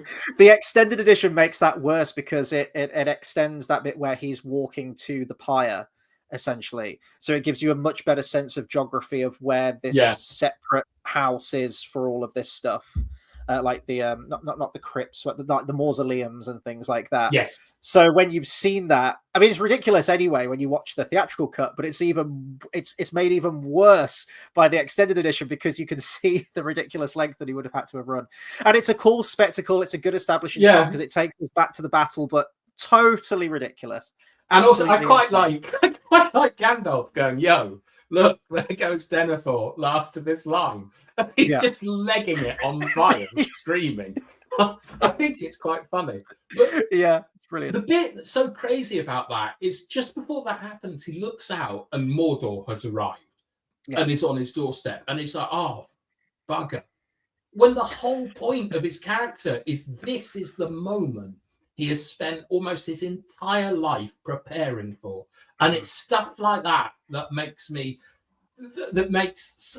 parts of The Return of the King quite difficult for me to watch because it's too far removed from the books. Like, and that is too far. Chief among them, I alluded to this literally at the very beginning of our stream. I mentioned there's one scene in particular that irks me the most in regards to Denethor's character. It's one of my least favorite bits of the whole film. And it's right in that moment where he looks over and sees the whole army there. And he's like, abandon your posts, flee for your life. And then there's a really fucking dumb slapstick moment where Gandalf smacks him in the face. He's like, oh, and he like comedically falls, and you just hear him like splat on the floor. The fact that none of the steward's guards are like rushing to his aid or anything like that, it's a total cartoony moment. And I might be wrong about this. I remember watching the director's commentary on those films, and it got to that moment, and I think it's Peter Jackson and Philippa Boyens narrating over the top of it for the commentary. I don't know if there's anyone else involved there, but Philippa Boyens mentions that she and Fran, who also helped do the screenplay, were really dead set against how they handled that scene. And Peter Jackson sort of vetoed it and said, no, this will be great. And she was like, I feel like this is a little bit silly. I don't feel like this is in keeping with, number one, with Gandalf's character, to smack the shit out of Denethor, which he also does again later on, by the way, at the funeral pyre. There's a little bit more cause for it probably there than there is here. Is it not Shadowfax that does it at the funeral pyre? You have that really silly shot of him rearing up. So there's two. He initially smacks him with the staff when Pippin jumps on, and then there's another bit where Shadowfax rears up. So he gets it twice in that scene. But then Philippa Boyens sort of relents in the commentary, probably because Peter Jackson's right there next to her. And she says, no, Peter, it was absolutely the right decision because you wanted that response from the audience, and it gets that response. It is that, yes, finally we can do something about this and we can get to war. And the fact of the matter is, in the book, he is already making the preparations for it in terms of tactics and his military power. It's all there. Such a misstep, man. Yeah. I'll tell you why it's such a misstep, because I love the idea of the Kingsman and the Faithful in Numenor. Love that. I love how it takes so long to happen. And it's one of my big issues with Rings of Power is time is so compressed. It's such a misstep. But it's Denethor goes to he gives this big speech where he finally reveals what it is that motivates and what scares him and so on. He's given in to Sauron, basically, because although Sauron couldn't dominate him, he's shown him terrible visions of what's going to happen. And this ties into another theory I'll bring up in a second. But Denethor gives in. Like, Faramir is gone in his mind. His line has ended. And remember, I think that one of the contrasts that I do like is that Théoden is concerned about the past and Denethor is concerned about the future. So now the future is gone. He loses it all. And he gives this big speech about how he just doesn't want a king. The stewards are better. Stewards have served. I don't want Aragorn. I don't want a king. It's very it's pathetic. And it works so well because you've seen him in his badass moment, stripping in front of Gandalf and then pulling off an amazing military move. And you now see him reduced to this, and it's kind of earned, right? Mm-hmm. It's all these different things coming back about Boromir and Faramir and the visions he's being experienced. It's got too much for him and so on. And it's a great tragic end to a great man. But it's also when he starts pleading with his guards, because throughout the chapters in Minas Tirith, people love Denethor. Like, they really respect him and things like that. And you can see it sort of diminishing as we go, as you know, the siege is starting to happen underway. You can see through Bellegrand, I think his name is, probably isn't. Belagond, Belagond, sorry. Yeah. You can see like him losing a bit of belief and so on, and you can see that like Gandalf actually was, even though Denethor was right to distrust Gandalf, as always, is kind of right in the long run. And then he pleads for his guard to be with him, and some still are and some aren't, and it's exactly like the faithful and the kinsman. And then he sets himself down in the funeral pyre. Complete, and like, you know, and then obviously dies. And it's so much better than this pantomime villain getting twatted about by an old man with a stick and drop kicked by a horse, and then going on fire, and then dive bombing off the top of Minas Tirith so we get a good establishing shot. It's just this is the stuff that I really don't like about Return of the Kings. I love Denethor, man. And not as a person, you know, but just as this idea of a great man being reduced by the power of Sauron and by his own flaws. And you don't see any of these flaws in the film. And it's so disappointing because he's so much better than Théoden. Like, Théoden has been poisoned and sort of, I suppose, seduced by Grima Wormtongue.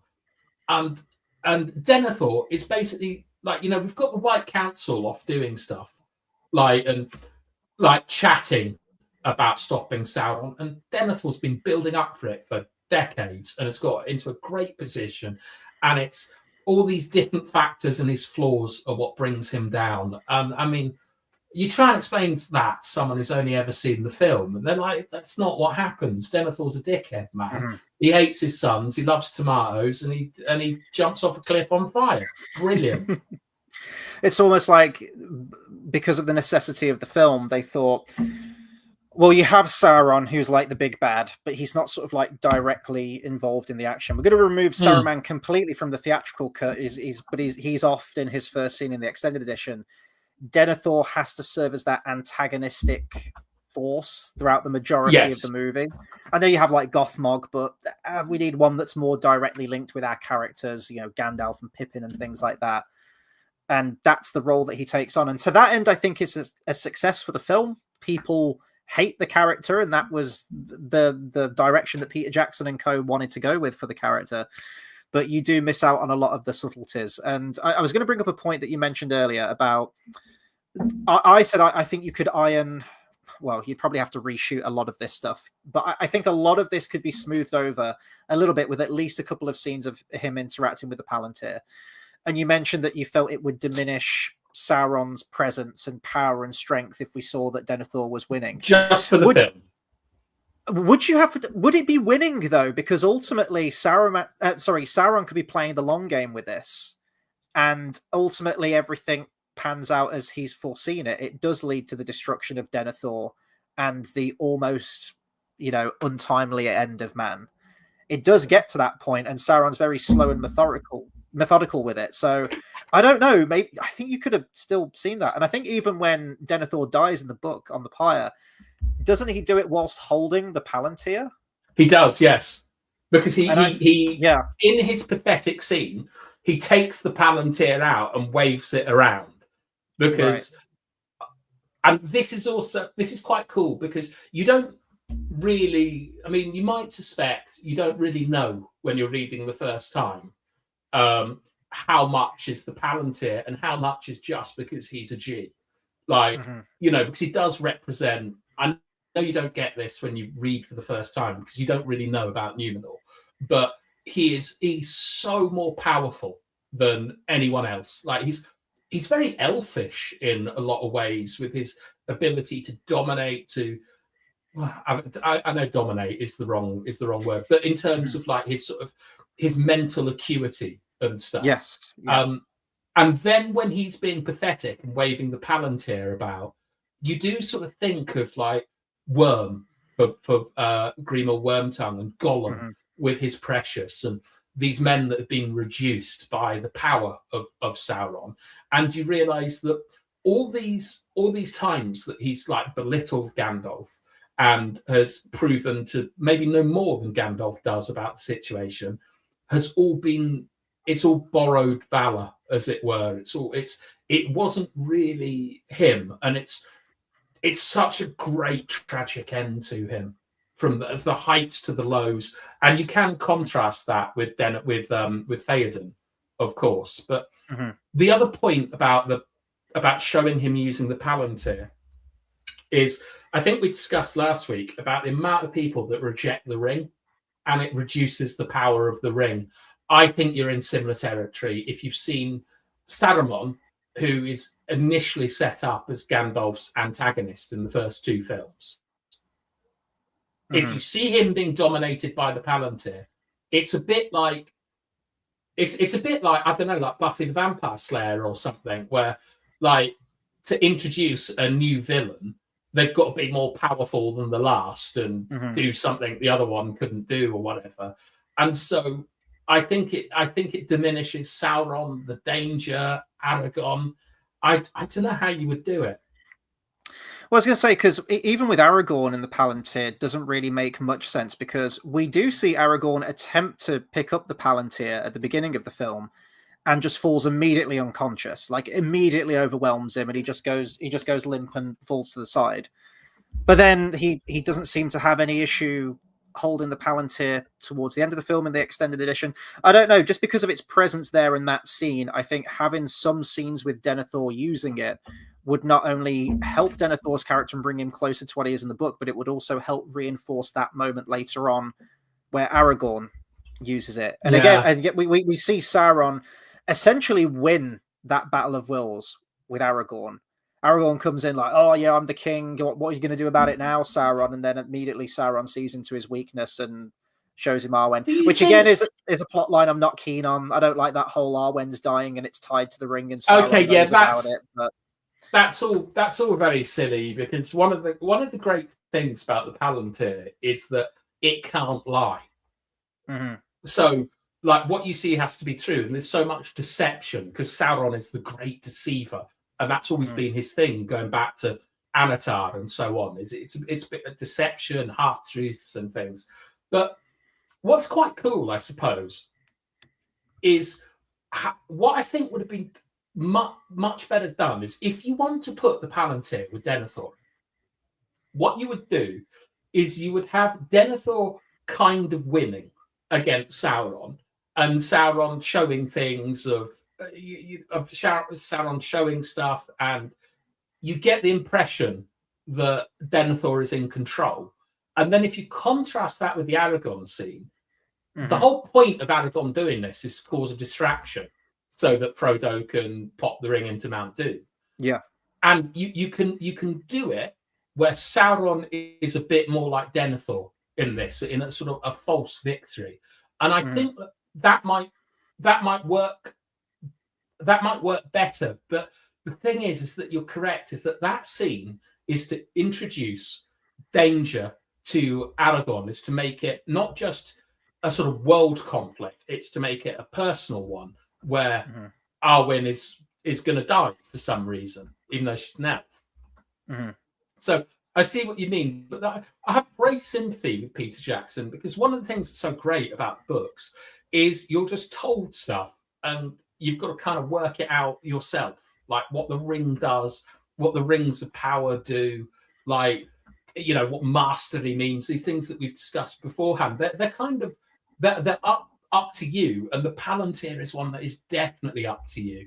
You can treat it as a telephone, a Ouija board, or whatever you like, but you understand that essentially it's text messaging with, you know, sending pictures.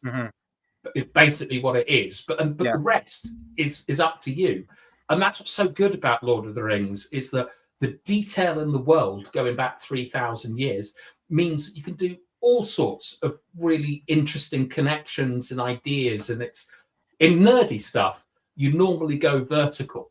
Like you think this, but in Lord of the Rings, you can make so many connections and go horizontal, and that's why I think it's just more accessible than, I don't know, Warhammer 40k or something. I think that there's so many connections that you can make between stuff. That's why I love it. And now we've done an hour and 45 minutes. I'm having a drink, Chris. So that's fine. I was going to come up to like the overall summary anyway. So we did call this video, Denethor II versus Théoden. And I guess going off that namesake, I immediately know what you're going to answer with this anyway. But which of those two characters do you think comes out the worst from their film counterpart compared to the book?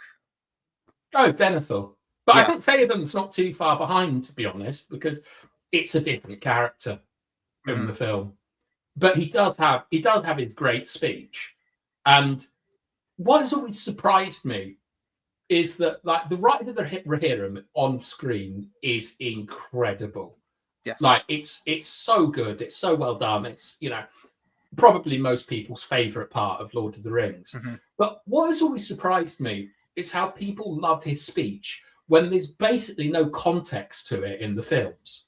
Do you know, it's taken from, it's a kind of amalgamation of two speeches from the books. But it shouldn't really mean anything to people that are watching, because there hasn't been this great sort of idea of Thanatos for Denethor in the films.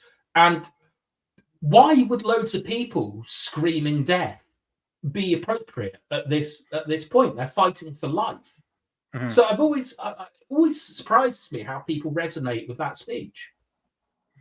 There's moments. I remember where they're at the camp at Dunharrow, and Gamling says something like, "We cannot defeat the foes of Mordor," and Théoden's like, "No, we cannot, but we will meet them in battle nonetheless." So there's little bits of it where they pepper it in here and there.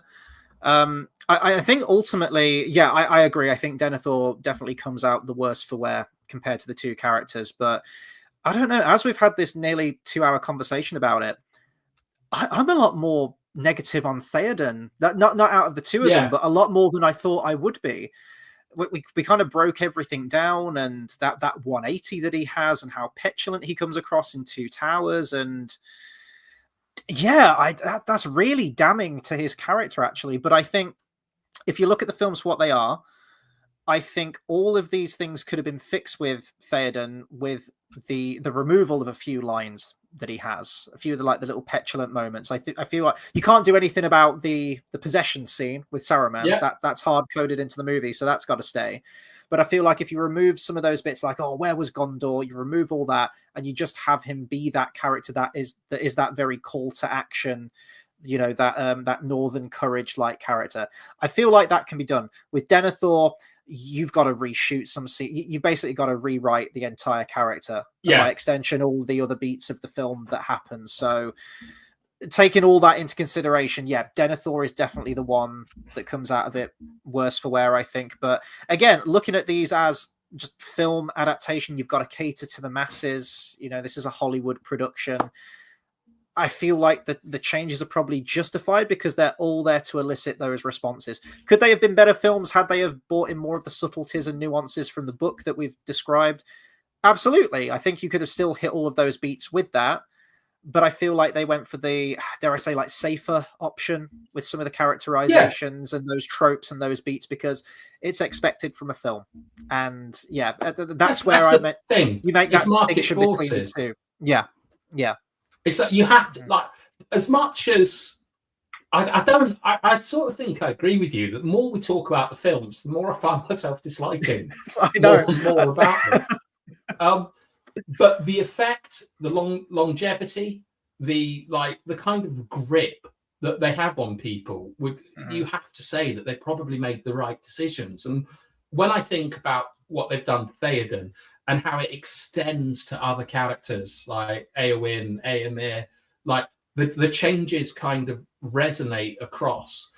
I think that it explains a lot of my feeling a little bit underwhelmed by sections of Return of the King, in particular the battles and so on. The Witch King stuff is just dreadful in the films, to be honest. One of my least favorite changes. I love that moment in the book. It's almost like two chess pieces, white and black, meeting each other on the board, and that standoff, that stalemate between the two of them, it could go either way. And then I think the cock crows, doesn't it? And then that's when we go into the well, it doesn't go immediately into the charge of the Rohirrim. It flashes back, doesn't it? And you have like the Druidane and Gon Burigan, which is all very strange. I'm glad they removed that for the film. I don't think that would have worked. Do you not think it's so interesting that everything that they remove has huge ramifications later on, and it shows how well constructed and well thought out the Lord of the Rings is, where there's just, even when you go back to the Fords of Bruin and you think about Frodo holding like one of the Barrow-down daggers at the Nazgul, and they're like, lads, what is going on here? Like, you got Fingolfin, like, you've got this dagger, he's doing this speech, this is crazy stuff. And then, like, 6 months, a year later, or whatever it is, like, you've got another one of these bloody hobbits with one of these daggers. And it's so important that, like, that it is a Barrow-down dagger, because it's not Eowyn who kills the Witch King. It's her and Merry. And that is so important, because, like, otherwise, I think we all know that, like, Merry's actor has said that they had to fight strongly for him not to die in Return of the King. And from a studio point of view, I think they're actually right that he probably should die in Return of the King, because there's nothing else really for him to do except, like, run at, like, the Black Gate and so on. But, well, in the book, Merry doesn't even go to the Black Gate, does he? I think he's just in the Houses of Healing the whole time. I could be wrong about that. I think it's only one of the hobbits. I think it's Pippin that goes, because Pippin has to go with the Gondorians. It echoes the moment from the Hobbit book where Bilbo gets knocked out and everything cuts to black, and it's like, and Bilbo knew no more or something, I think is the final line of that chapter, the clouds burst. And then I think that echoes in that moment. It's like, everything faded to black and he knew no more. So, like, that line is echoed between the two books, I think. But I don't think Merry does anything. I also think it's I understand the change, but Merry doesn't know that it's Eowyn until she takes the helmet off, basically. I hate that change in the film, because she has the helmet on, that's why. And even if you have it where, like, Merry can recognize the voice and he knows it's her, that's fine. What annoys me is it's a Mulan situation. She's trying to blend in. She can't. If she takes the helmet off, the jig's up. But it's a really nice scene. It's in the extended edition, and it's the moment where they're sort of encamped right before they ride out to the ride of the Rohirrim, and there's this nice back and forth between Eowyn and Merry, where they're talking about what they're fighting for, and she's just standing there, no helmet on. Not just disguised as Dernhelm. That's just Eowyn right there, right in the open, surrounded by thousands of Rohirrim forces that would immediately know who she is. Risky move. Yeah. And I'm like, I would have loved this scene unchanged, but just put her in the helmet, just so she maintains that disguise. It is harder to do, it is harder to do on screen, though. I remember. When I haven't read the books of Game of Thrones, but I watched them. But I think that Barristan Selmy is disguised for a very, very long time. That's right. Yeah. But you can't. It's so much harder to do, like, on film. I mean, I can remember a Marvel film came out, and it was blatantly apparent that the villain, I think it was called Taskmaster, it might have been Black Widow or something. Oh, that was Black Widow, yeah. It was blatantly apparent that that it was a woman, just from, like, the physique and stuff. Like, and the big reveal is she takes her hat off and it's a girl, like Highlander 2. But it's sort of like you're going to know that is Eowyn when you see it on screen. You're going to recognize her voice. I mean, so I get why they did it, but it does take away from the moment, because this whole Shakespearean idea of a prophecy, from Macbeth, like, Macbeth cannot be killed by a man born of a woman. Yeah, and that, clearly, like, like the Ents rising up is Borman Wood. It's like, I think Tolkien has actually spoken about, like, not his dislike of Macbeth, but missed opportunities in Macbeth, as it were. He wanted that to be an actual forest that moved, didn't he? And no, but I know what he means, because sometimes I watch film and I think, like when I watched Avengers Endgame, I thought it would have been so much cooler if somehow Thanos had made Captain America what he was before he took all the drugs. And it had been that version of Captain America standing before the entire army. I think that is much. Okay. I think that's much cooler, right? So I'm not. Avengers Endgame is fine, no problems with it. I'm not a Marvel man, but people liked it. But it's just stuff like that. I feel that's a missed opportunity, and Tolkien feels that way about Macbeth. So when you've heard this prophecy in the film that the Witch King can't be killed by a man, and you see Éowyn and a hobbit riding off to battle, you know what's coming. There's no surprise to it. But that moment where she takes the helmet off in the books and it's Éowyn, you're like, right, here we go, satisfying conclusion. Dad's just died basically to a horse. This is a great scene, and I just think that in the film, as we said, it's a bit too girl power for me, and it doesn't fit into this realistic world. It's a bit like The Possession. It feels not antagonistic, iconoclastic. Anticlimactic. Yeah. No, iconoclastic. It breaks what the kind of film set up, and also at the same time, you've got Legolas doing Legolas things with the army of the dead, and it just once again boils into a much more cartoony stuff rather than what it should be, which is like men getting their stuff together, led by Adam. Because you got to remember, like Éomer, and so there's this theory that I have that the reason Denethor goes mental is because he loses the authority. Authority is such a big thing, lineage is such a big thing, that when Aragorn turns up with the Corsairs and unveils the king's banner, right? This is a huge moment. Like Éomer sees this and he thinks everyone's done for, and then he realizes it's Aragorn. And the only thing that you see in cinema that is near to this is actually in The Hobbit when Thorin does his charge. It's like everyone rally to the king. That's kind of what you want from the Corsairs of Umbar. Like, not the Colgate men coming out to clean everything. I love that. It's a mouthwash advert, isn't it? Yeah, yeah. But this idea that when Aragorn shows up, Denethor can be taken over by Sauron because he no longer has the authority to resist him. But at the same time, Aragorn is inspiring everyone around him to rise up as men and defeat them. And it's the first time it's not Gandalf that does this. And it's like fulfilling the mission of the Astari.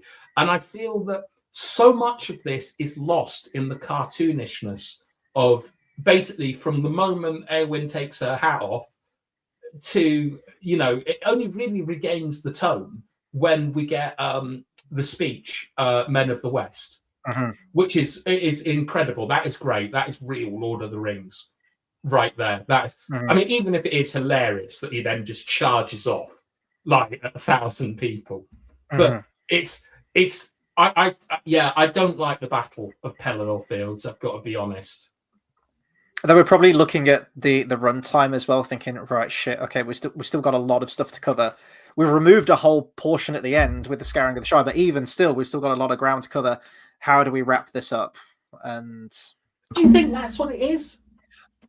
I have to believe that factors into it, because any other film, the Battle of Pelennor Fields would be your final act. That would be like the final third act action scene. But then on top of that, we've got to have the Black Gate, which is our next action scene. And then we've got to have the whole, the fall off with it. And even then we've removed another action scene at the end with the Scouring of the Shire. So I feel like it is. And I think Peter Jackson mentioned as well that he always disliked the Army of the Dead as a concept in the Lord of the Rings. Which, I do as well. Yeah, everyone has their preference with that. But I think if you go to lengths to introduce them, And then I know a lot of stuff happens with them in regards to, you know, attaining the ships, the Corsairs of Umbar and everything like that. But that all happens off page. Now, could Peter Jackson have showed some of those skirmishes along the way with the ships? Maybe. Yeah, he could have done that. And we sort of get one of those in the extended edition, although it's very much played for laughs. Well, it's his cameo, isn't it? Yes. Yeah. But I felt like he was like, well, we've introduced this Army of the Dead now. Let's use them. Let's be a bit showy with it. Let's get an action scene with them to make it worth it. To go back to your idea of showing Denethor with the Palantir, what they could have done is really pressed the Corsairs in the Palantir visions about how this is the coming of the end, as it were. Yeah. And then if they focus on Aragon doing that, you can actually leave out the Army of the Dead because they're just used to get the Corsairs, basically. You can then focus on the coming of the Corsairs, as it were, and this being a huge moment.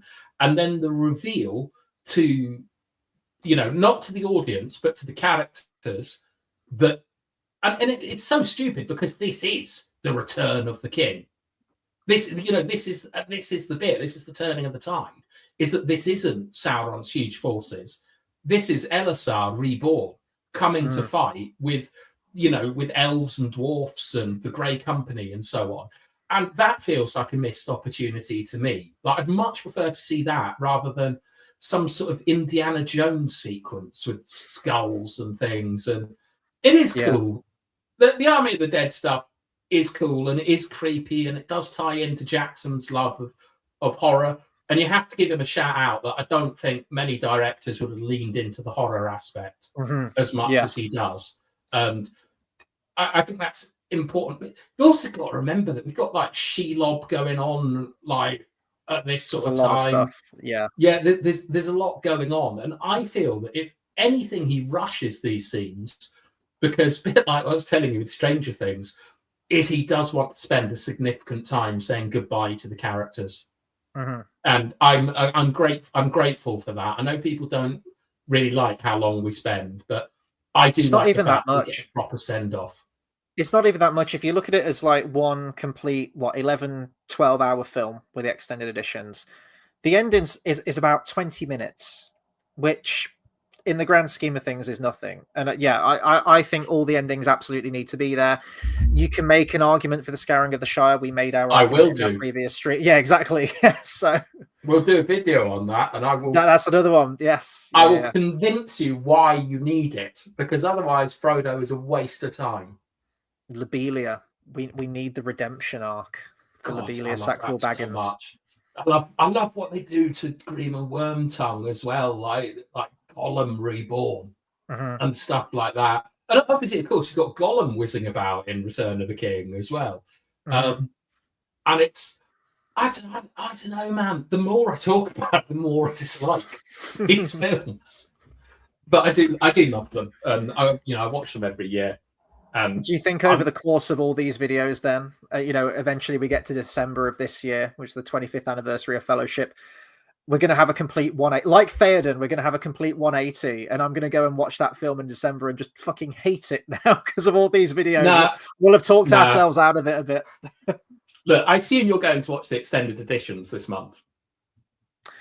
I'm going to try to. Me and Dale are going to try and work it out. Yeah, we might not be able to get to all three, but we're going to try to at least get to Fellowship. But even then, I kind of object to it because they're releasing them for the 25th anniversary, but I'm like, it's not until December, guys. I mean, I guess I suppose I'll go and see it twice. I guess I can do that. Yeah. But I'd rather park it and save it for December where it means a bit more. Well, when was the last time you saw it on the big screen? That was a couple of years ago, I think it was. It was when I went to see, I can't remember how many years ago it was. Ones. So I had tickets booked in London at the Royal Albert Hall for the Two Towers in concert. And as luck would have it, if luck you call it, it coincided with the day that they were playing all of the films on the big screen. So I didn't have to be in London until maybe like 4 p.m, I think it was, or something like that. So I went to see Fellowship in the morning. It was on at 10. And then as soon as it finished, I got on the train, went to London, watched Two Towers in concert. But then I couldn't find time to get to Return of the King. So it was only sort of, Yeah. 2/3 complete.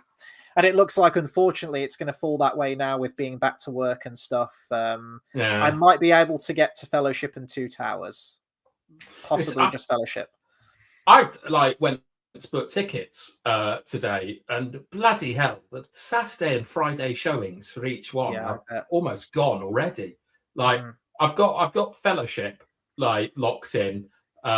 It's just Return of the King is the one that looks to be a bit of a struggle. I get the impression that a lot of people are just going to go and watch that one. Yeah, maybe. But I think when you see them on the big screen with the sound all cleaned up and the theatre experience and so on, it'll bring you right back in. You won't care that Théoden doesn't have any scenes of kindness.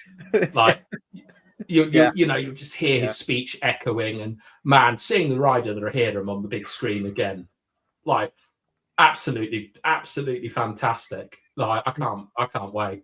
My happiest moment with that scene, I mean, it's probably the first time I watched it, but I've only done this once. It was at the Prince Charles Cinema in London, and they do a lot of film marathons overnight. They're absolutely crazy.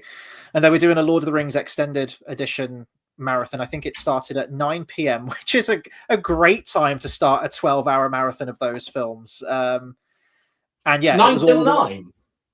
Yeah, it was 9 p.m, went through the morning. I think it finished at about 8 a.m. the following morning. I think it was a cold December as well. There was snow everywhere. It was awful. This was about 6 or 7 years ago now, I think it was. And I was there for Fellowship, watched that, no problem. You had about 5 or 10 minutes in between. Really uncomfortable seats as well, I want to say. The kind of ones where, and I'm not a tall guy, I'm like 5'10", but where your knees are backed into the back of the chair. Isn't it? It was awful. And also very strange. I've got to set the scene first. Most cinemas, say the screen's in front of me, the seats kind of tier backwards. So if you're at the back, you can peer over everyone. This was the opposite. This was like you were on a roller coaster going up a ramp. It was ramped upwards. Very, very strange. Yeah, it was not a great environment for this task of watching all three of these films. But I got through Fellowship, no problem. Two Towers started, and there was this sense of, oh God, we're about to start another 3-hour, 45-minute movie now. But I got through opening though. Fantastic opening. Every time I got to the Treebeard scenes, you could see some people losing the will to live a little bit. People were dropping, people were falling asleep, but I hung in there and I got through it. And then Return of the King started, and I thought, oh God, this is we're at 4 in the morning. 4 in the morning. Yeah. it's like, oh God, this is the longest one. And I fell asleep at some point during that film. I think it was around the point where Elrond brings the sword, Anduril, at the encampment. I think it was around there I went.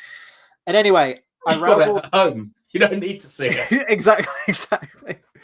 But then I came to a little bit, and I was sort of aware of my surroundings. And what do I hear? I hear the Rohirrim horn.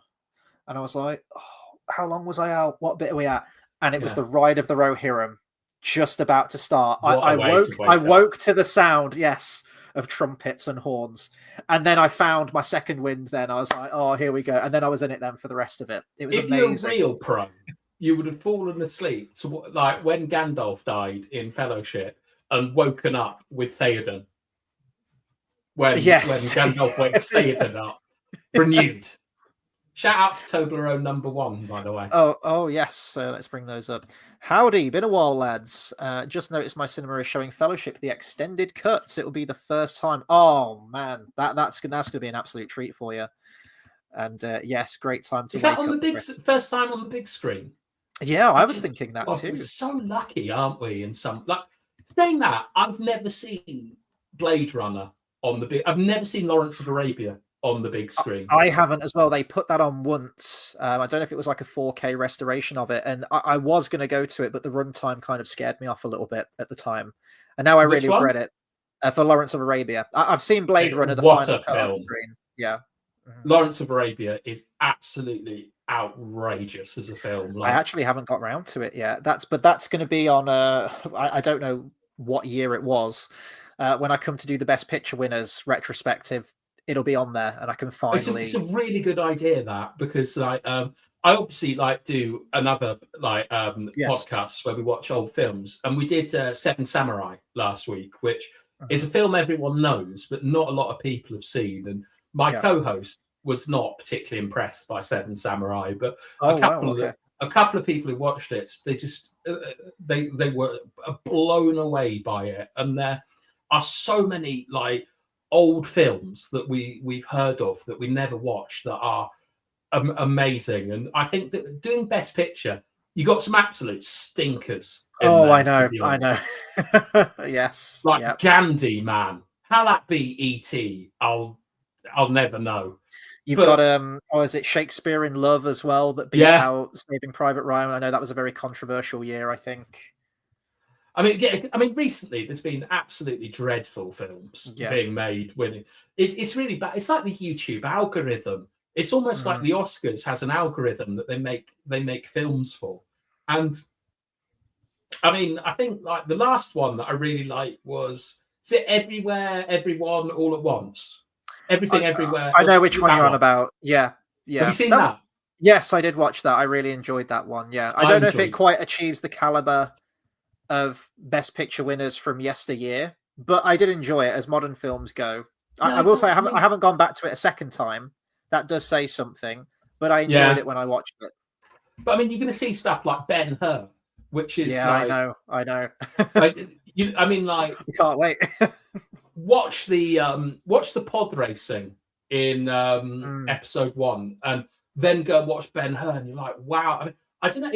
Did Battleship Pokémon win Best Picture? I think it might have done. Let me just have a look real quick, because there's a Like, list. what year I'm did they following start? on here.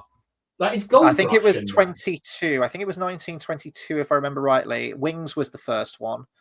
Does the Gold Rush win in 24, 25? 1927 and 28 was the first one. Sorry. What did you ask? Battleship Potemkin, was it? Pometcon. I think Pometcon. it might be too early. Like, excuse my clicky keyboard as I check this as well. No, I don't think that won one of them. I don't know if it could have been just a bit before, perhaps. I don't know if that was in like the 1925. 1910s. Oh, okay. It's just before them. Yeah. It's also a Russian film. Mm-hmm. Like, because the Bicycle Thieves, Ladrons de Bicicleta, is that in there? Let's have a look again. I don't think so. I've gone through the list a few times. That one doesn't ring a bell. No pun intended.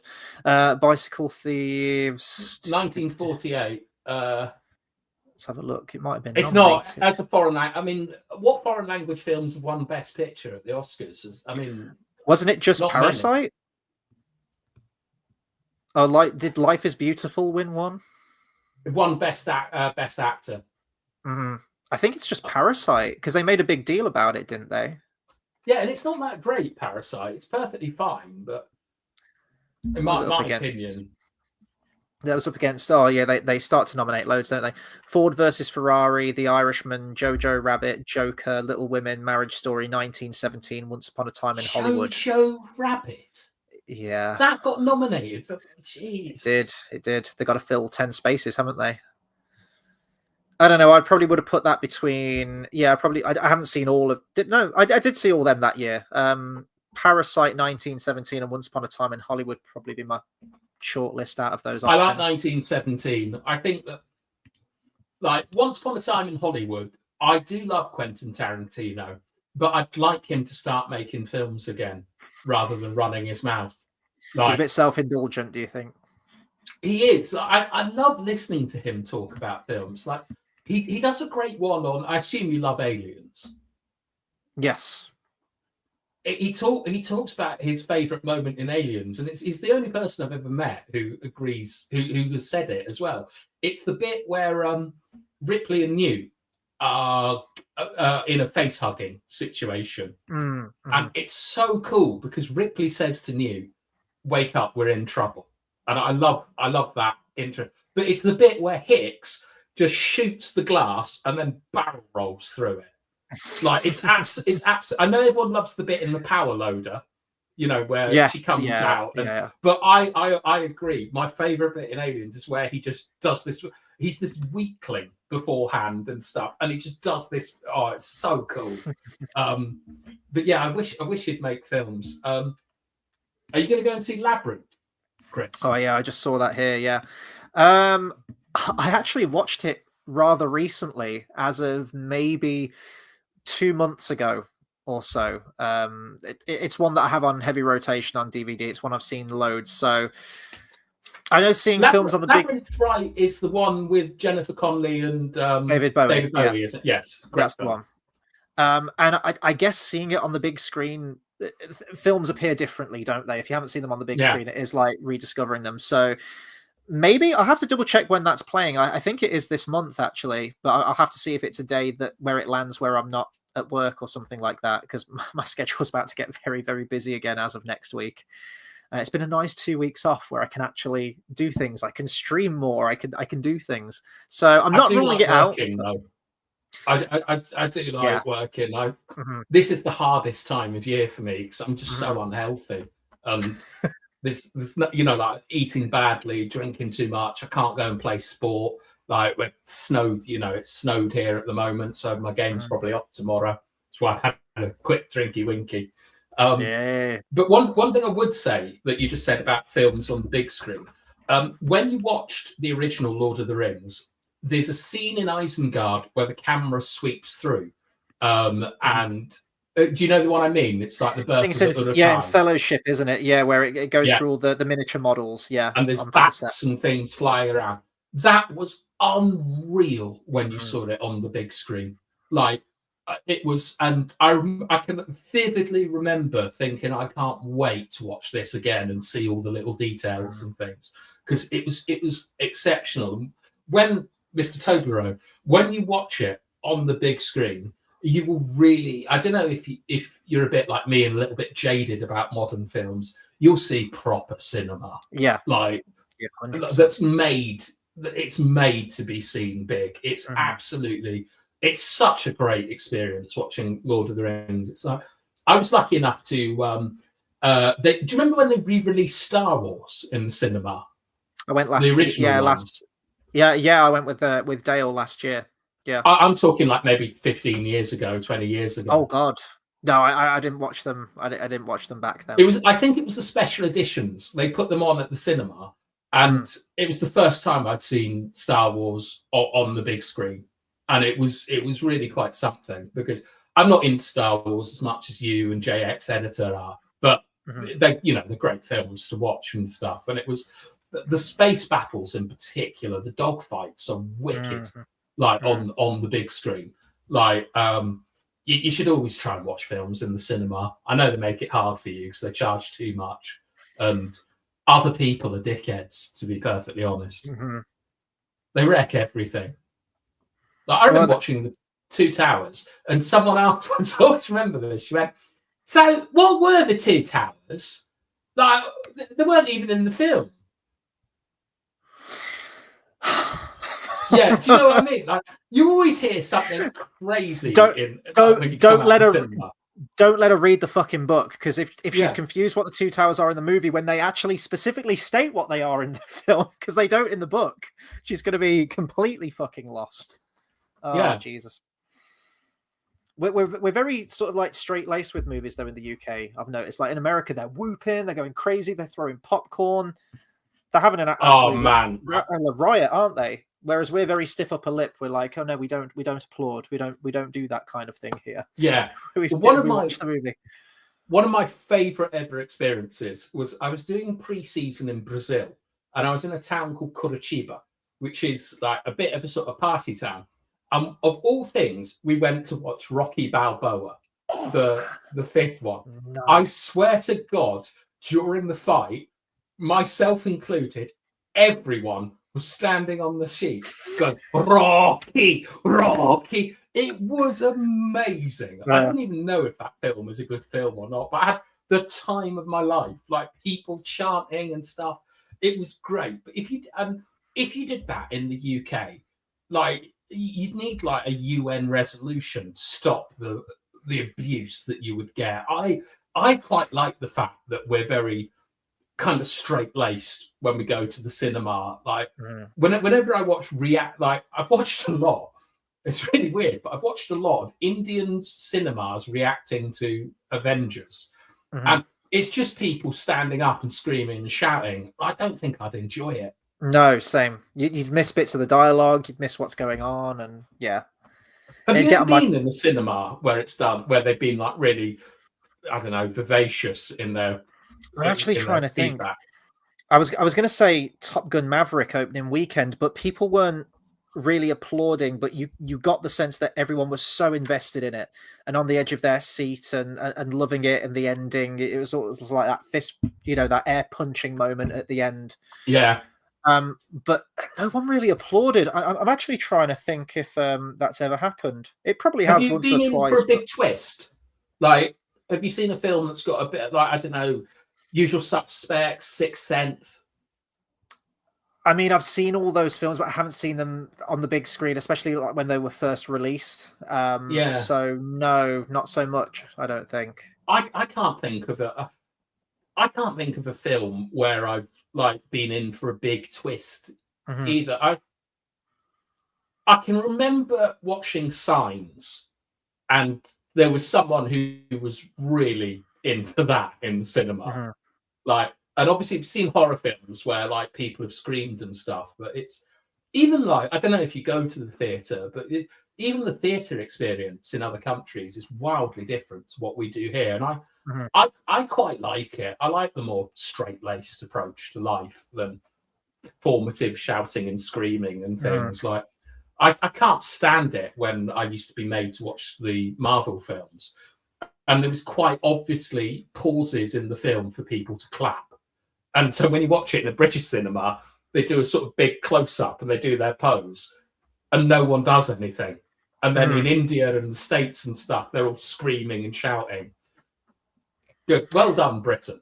I think now you mentioned that, I think it might have been Spider-Man No Way Home, or it was probably Endgame. Oh, no, the Thor moment from Infinity War, where he shows back up to the battlefield and the theme kicks in. I think it was that moment that got the applause. And the bit with where Captain America grabs the hammer at the end of Endgame. People were applauding. Oh, they were. Yeah, I think at that bit they were. Yeah. Oh dear. And a lot of people were crying at the very end with Tony Stark. That's fine. Crying is fine. America. And now they're bringing them back. Let's see, just a few more comments here. Oh, just going back to about Blade Runner. Dude, got to see Blade Runner. Cinema was packed. It was a spiritual experience. Absolutely beautiful. That film is one of the most gorgeous films I've ever seen in my life, the original Blade Runner, and still holds up tremendously well. It does. I used to go to university, like relatively near to Middlesbrough, and like it's always said that the opening shot is based on what's it called, Tony Scott saw on his Ridley Scott, saw on the bus. I used to take that bus every once in a while, and it's a great opening to a film. I wish we could see this kind of magic that we don't get anymore. And I mean, it's so important to say that when you see things like Lord of the Rings, the Hobbits and the scale and things are incredible. That scene where Bilbo and Gandalf are talking, it's some of the greatest special effects you will ever see. Like I mean, it's absolutely magical. Yeah, and just we've been absolutely spoilt with the appendices on DVD, seeing how it's basically like a film documentary, isn't it? It's 3 film documentaries. If you want to get into the industry or see what it's all about, watch them, and you've got a pretty accurate look at it, I think. Toblerone says, last movie I saw on the big screen was Wicked Part 2. Yeah, it was a modern movie for sure. Bland, clunky, full of idiotic, contrived moments. Reminded me why it's important to be selective with films. Yeah, it's a really depressing look at life, where I actually think that Wicked Part 2 was probably the best new film that I saw last year. 2025 was the worst year I've known for film. Just with barely any saving graces. I didn't mind Wicked Part 2. It was definitely a downgrade from part 1, but as is the actual stage musical. Act 2 is definitely weaker than the first one. And Carl says, last time there was any reaction to a film in the cinema, I remember was Endgame. Yeah. I remember they had to open my local cinema even earlier to accommodate the amount of people going to see it. So I think it probably opens at like the usual time of like 9 or 10 a.m. or something like that. I think they had like 7 a.m. showings or 8 a.m. showings of Endgame just to try and get more in. Yeah, it was insane. It was insane. We saw it a week later because I remember it came out the same weekend as Game of Thrones did. That's right. Yeah. Battle of Winterfell or something. So we saw it a week after everyone else, and I'm not wildly like, you know, my partner Sarah is wildly and was into these sort of films. I wasn't, but people were genuinely really excited, and it was cool to see that because you just don't get that anymore. Like, oh God, those are some films. That's one of these things is not like the other. Dune 3, The Odyssey, and Devil Wears Prada 2. I quite like The Devil Wears Prada, to be honest, for what it is and what it does. Like, I think it's quite fun that it plays into these kind of girl films of country girl moves to the big city, like, you know, gets a sort of successful job and then realizes what's important in life and things. Like, I think there's a place for those films. The Odyssey, I'm extremely skeptical about and very scared. I love the Homeric works. I love the Iliad. I love the Odyssey. I think that Troy is an incredibly impressive, like, telling of. It's done by one of the lads that did Game of Thrones, believe it or not, David Benioff, I think. Yeah. And I think they get the themes and they understand it really well. And, you know, Achilles versus Hector is really exciting. The Trojan Horse is great. I don't know what Christopher Nolan can kind of bring to it, to be honest. Like, should we do a review of Troy then before we go and see the Odyssey? I'll definitely do it. I've never seen it. I've actually never seen it. I've got it on DVD. I've never watched it. So it's got Legolas in it as Paris in quite a week.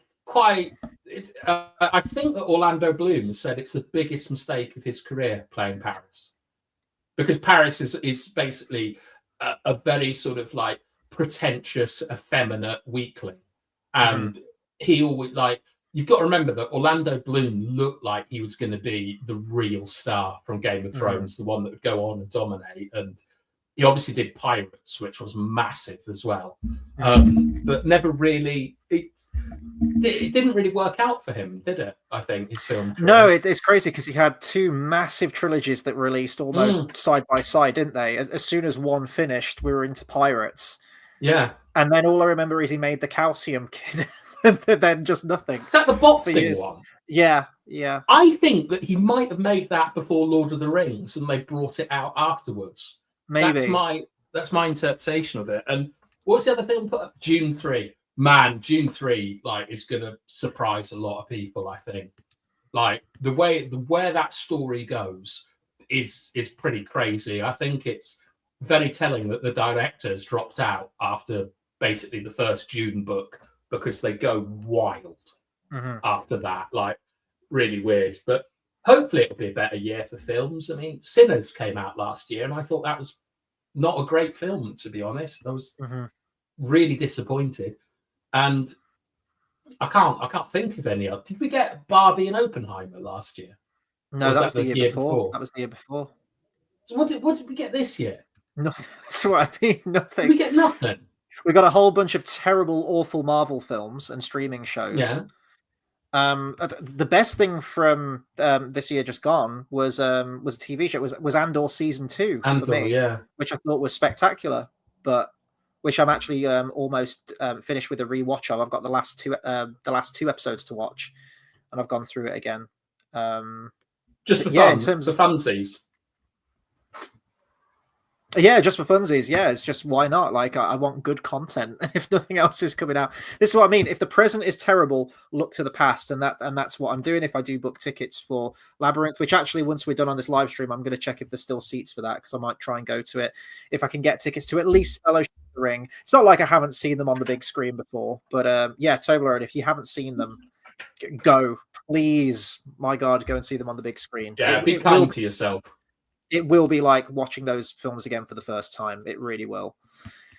Carl says, over the Christmas break, I went to see the new Avatar. I still haven't seen that. I feel really bad. So I did a post on my community page, and I was like, I'm going to be going to see... I forgot what the two films were. I was like, I'm going to have a review on this, and then at the end of the week, I'm going to do Avatar. And it came to the day, and I looked at how long it'd be on for. It's about 4 hours or so with half-hour of adverts in the film. I just thought, you know what? That's like a good chunk of the day gone, and I could be productive. I could be doing anything. So I cancelled my booking. I thought, I'll do it again like the day after, or I've got 2 weeks off. I can do it. Well, tomorrow is my last day off of my 2 weeks. And I tell you what, I do not intend to go and see Avatar on my last day off. So I'll try and get to it. I guess seeing it on the big screen, because it is all just about the spectacle. That's the way to do it. But who watches these films? Avatar. Apparently a lot of people. Money. I know. I've never met anyone who said, I'm well into Avatar. I know. Blue people and trees. Like, what it's mental. It's mental. I don't understand. And it annoys me that James Cameron is not making like science fiction films. Like he's just pissing about with Avatar. Just waste of time, man. I hope you enjoyed it, Carl. It's put like them or not, but those films are made to be seen in the big screen. I mean, I guess, but I don't know. I feel like maybe when the first Avatar film came out, people were just crazy for the visuals. And I think because there was a 20 or what was it, almost a 20-year break? No, it wasn't 20. However many years break it was between the first Avatar and the second one when it came out. Avatar was 3D, wasn't it? Yeah, so it was the big 3D push. Yeah. So I get that because apparently it is amazing. Apparently it is really impressive. And I think the only 3D film I've ever seen was Prometheus. Because I'm not that interested by 3D, to be honest. But Prometheus was all right in 3D. It's not a great film, in my opinion. No, it's not. I know. No, it's not. I like a lot of the ideas in it, but it is they're fumbled. They're fumbled completely, though, aren't they? And I remember if you like Aliens, it's a 4 out of 10, isn't it? Yeah, I remember seeing the trailer for Prometheus. And even still to this day, I think the trailer's phenomenal. I wish I could have seen that film that the trailer made it appear to be, rather than the one that it turned out to be. Carl also says, I also watched the latest Hugh Jackman film, Song Sung Blues. Which tells the true story of a Neil Diamond tribute singer in the 90s. Was a tragic but inspiring story. Really enjoyed it. Yeah, I think I saw a video on Red Letter Media talking about that one. And they seem to really enjoy it as well. I think it was filmed in... where are they from? Red Letter Media. I've completely forgotten now, but they filmed it there. That's why they were talking about it. Maybe add that one to the list then. I've got so many films I need to work my way through, which luckily the Best Picture winners is going to help. That's going to shift a lot off my to-watch list. Watch Seven Samurai. Absolutely wild. It's only 3.5 hours long as well. Oh, God. I know that's going to be the big undertaking because I think I'm going to be juggling 2 retrospectives at the time. I'm going to be doing a Pixar one and the Best Picture one, and I know that the Pixar one's like 90 minutes. That's fine, but then I need to be in the mindset to sit down and watch like a 3.5 hour, 4 hour epic every week. Serious films, they're not light-hearted or whatever. I'm going to get in from like a long day at work. 1953 Best Picture winner. Like, oh my God. It's going to happen. It's got to happen. Are you going to look at all the films that they beat as well? Obviously not watch them all, but... Oh God, I was going to say, don't make me try and watch all them as well. I'll never get it done. But Gandhi famously beat E.T. and stuff like that. Like, it'd be really interesting, like, what won in 1977 when... Yes, Tyrone didn't enjoy the Seven Samurai. I know, Carl. But look, I don't get particularly worried when people don't like something that I don't like. And I'm absolutely fine with people having a different viewpoint to me. The thing is that if you're serious about films, there are some, like the Seven Samurai, like The Searchers, like Lawrence of Arabia, that you kind of have to watch. Mm-hmm. You can't just watch sci-fi action adventures from the 1980s onwards and say you're into films. This is why I've got great respect for what Chris is doing, is that, this time next year or something, you've seen every Best Picture winner, like ever. So you can talk about 1963, Or like what won in 1970 would be fascinating to me, because that's the year after the moon landings, right in the middle of the Cold War and stuff. Like 1970, you say? Let me have a look. 1970 Best Picture winner. 1970 was 70-71 it would be, wouldn't it? Okay, so you got Patton that won in 1970, right? And you've got the French Connection, which won in 71. Conspiracy film. Mm-hmm. Like, and so you have to remember like what the world was like. Like, I think Armageddon is an absolutely fascinating relic of filmmaking, because it's the last big budget release before 9/11. And then after 9/11, everything changes. So if you look at what won in 2002 and look what won in 2000, there'll be wildly different films in their tone and what they're trying to say and so on. Like, it's interesting. So you got Gladiator in 2000, A Beautiful Mind 2001, and then Chicago in 2002. I think we mentioned that on our last stream, didn't we? Actually, and then Return of the King 2003, best year. And then $1 Million Baby. That's a depressing one. My God, that is. I was expecting Rocky when I watched that, not like euthanasia. Like, and it lulls you into a false sense of security, because that's what you get for the first half. Yeah, is Rocky. So I think what would be really interesting, Chris, is when you do Best Picture winner, if you also talk about what was going on in the world, like a year or 2 years before, or whenever it was written or whatever, because it is fascinating, like how you tend to get hopeful films in bad parts of history, and you tend to get depressing films in good parts of history. Like, if you look at like Scandinavia, which has some of the highest life satisfaction in the world, when they were at their most happiest, they were cranking out these really depressing murders. Like, do you remember all that sort of Scandinoir or whatever it was on the telly with Bridge and things? And you've also got the 1980s, where we had this really wicked concept of evil mega corporations like Weyland-Yutani, OCP, like whatever it is in Blade Runner. And stuff like that. And now you just get echoes of this, like Lord of the Rings, where modern film goers don't even really have their own like generation of film. Yeah, they've just got kids' films and remakes, and I think it's really depressing. And it's the TikTok generation, isn't it? It's just I'd rather scroll, or I'd rather stream, or whatever than. Well, I won't say that people aren't seeing movies, because if you look at how much money the new Avatar's made again, people are clearly still going to see films. But has it made a lot of money? Yeah, it's made not as much. So there has been a drop off, and I think that was always going to happen. But let's see what it's currently at. It's been out for what, 2 weeks ish? Has it been 2 weeks at this point? It's approaching $1 billion already. That is wildly impressive. I know Zootopia has made a huge amount of money as well. That's insane. That's made more than the first one, and usually that's unheard of. Usually there's it tapers off, doesn't it? But so I guess we'll be getting Zootopia 3. Yeah, well, it's kids' birthday parties and things like 1.4 billion, but essentially almost 1.5. Yeah, but it's what are you going to take? What are you going to take your children to, like at the cinema? And like, it's kids' films will always be a massive market. If you could release one film now, like, what sort of genre would you look at? Which do you think is the most underserved?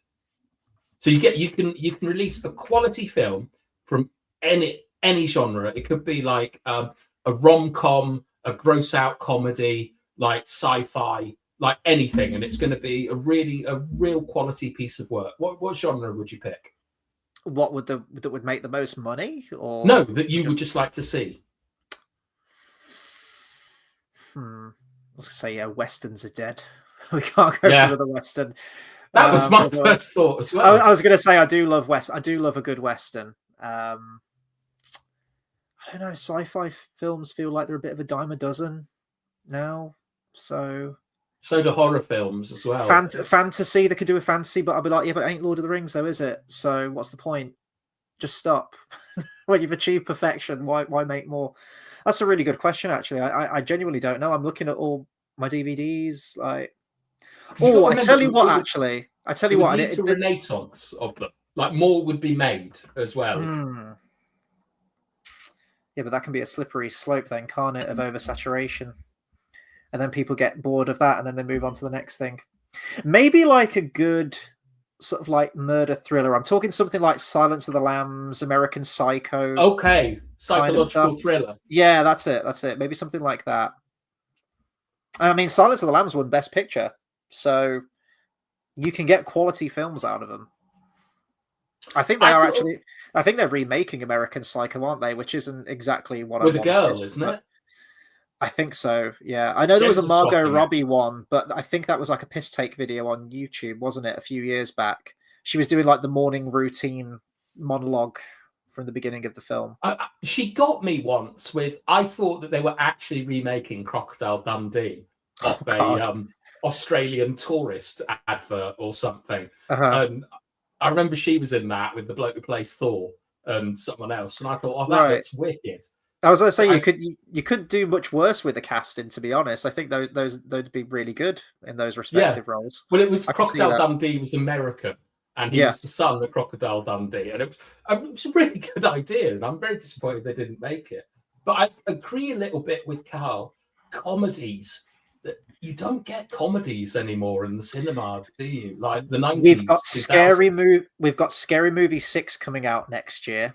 And I'm hoping beyond hope. Yeah, and the Wayans brothers directing it again. They directed the first two, which some would argue were the strongest two. I really like the third one though, as well. I must admit, I've got a lot of time for Scary Movie 3. So some of the jokes are incredible. Yeah. I suppose we also got Naked Gun, didn't we, last year? A lot of people cited that as a return to form. Yeah, I didn't watch that one because I love the original ones so much. It's not great. It's okay. Like I heard did like Seth MacFarlane write the script, and I was thinking, oh, it's going to be like your typical Family Guy style humor and cutaways, maybe. And there was a lot of that in it. There was one sequence about a teddy bear, a snowman. Oh, that's yeah. Have you seen that? That was. I haven't seen it. I've heard about it. Wasn't it like this love montage or something that it turns into a horror film? Yeah, it was really, really well done. And there were a couple of decent jokes in it, but I'm pleased it did well because we've got to get away from superheroes. Yes. I think they're on the way out. I think they're in the death throes at the moment, to be honest. So how do you think the new Avengers one will do? Because it looks like they're trying to reboot and they've got, they've said all these people are going to be in it, all the guys that you love.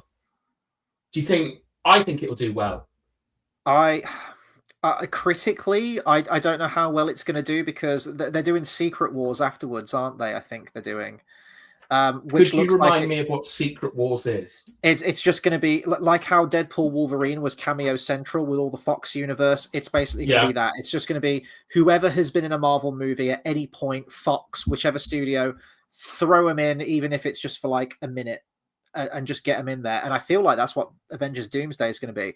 But I always ask this question now because we've had an absolute, you've seen The Simpsons, the makeup shotgun that Homer has. Okay, I can imagine it. Yeah, it's like point blank shoot it and it just hits your face with makeup. It's like whatever hits, whatever sticks, just go for it. It's kind of like that at the moment with the Marvel Cinematic Universe. And I guess there was a loose plan with the first few phases of it, right? We knew that Thanos was the end game. Good pun there. Yeah. We knew that was going to be the ending. We knew where it was leading to, the Infinity Stones and things like that. There was a plan. There was a destination we were going to. After that, we were going for Kang, but then everything happened with the actor, so we had to drop that. And now we're just pulling Doctor Doom out of the hat. And just to get audiences back, we're going to have Robert Downey Jr. come back to play him. It feels complete desperation at this point. We get the Russos back. We get Robert Downey Jr. back and Chris Evans back. We're going to throw all these cameos in there. We've got X-Men. Remember Ian McKellen and Patrick Stewart? They're coming back in. And I'm like, who actually are the Avengers at this point? Can you name me the core team that we've got after all these Disney Plus shows and utter randomness and shit shows that we've had? Because I can't. Who is the new Cap, Iron Man, Hulk, Thor, Black Widow, and Hawkeye? Who's your team of 6 now? I couldn't tell you. I genuinely couldn't. You're talking to the wrong guy. I don't know any of these sort of things. Like, I completely agree with you about desperation, because they've turned the cash cow has gone, and you think about what they did to Star Wars, what they did to Indiana Jones, like Disney in particular. For me, what they did to Alien with Alien Earth was pretty dreadful as well. They've got Predator now as well, haven't they? With Predator Badlands, was it? I haven't seen it. I've heard. I mean, I thought the trailer looked amazing, but I do like Predator. Do you know the original Predator started as a joke about who Rocky could fight next, and they said an alien. Oh, I didn't know that. That was the premise of it. But I've never been hugely into Predator as much as everyone else. I think the first two films are excellent. Yes, agreed. That's where I especially tap out. Yeah, I think the second one is highly underrated as a film. I think it's excellent. Took a while to grow on me, that one, Predator 2, but yeah, it's so different. It's like it's a little bit like something like Highlander, which is another film that I think is sort of fantastic, but I'm not particularly interested in the extended universe of it. Like Stargate, I think, is another one that people love that has never particularly interested me. But yeah, I mean, they've got to do something to save themselves, and I'd be really interested to see how they try and do it, because I think playing it safe is the wrong way to go. Like, I don't want to see Doctor Doom redeemed simply because he's Robert Downey Jr. Do you know what I mean? I think it would be wicked if all these guys they brought back were killed off in the first 45 minutes. Well, I think that's exactly what's going to happen. I think it's place your bets. How long is Ian McKellen going to be on screen for? I think it'd be like, there's Ian McKellen, there goes Ian McKellen, there's Patrick Stewart, there goes Patrick. And they're just gonna effectively wipe everything out, aren't they? Do you think that's what they're going to do? They're going to kill him? Yeah. I mean, Ian McKellen ain't going to be doing any more X-Men films now at this point, is he? Let's be fair. He does have money, though, he's doing one more. And attention. Like, he does. I mean, he's coming back for Hunt for Gollum. He's coming back to play Magneto again. It's just...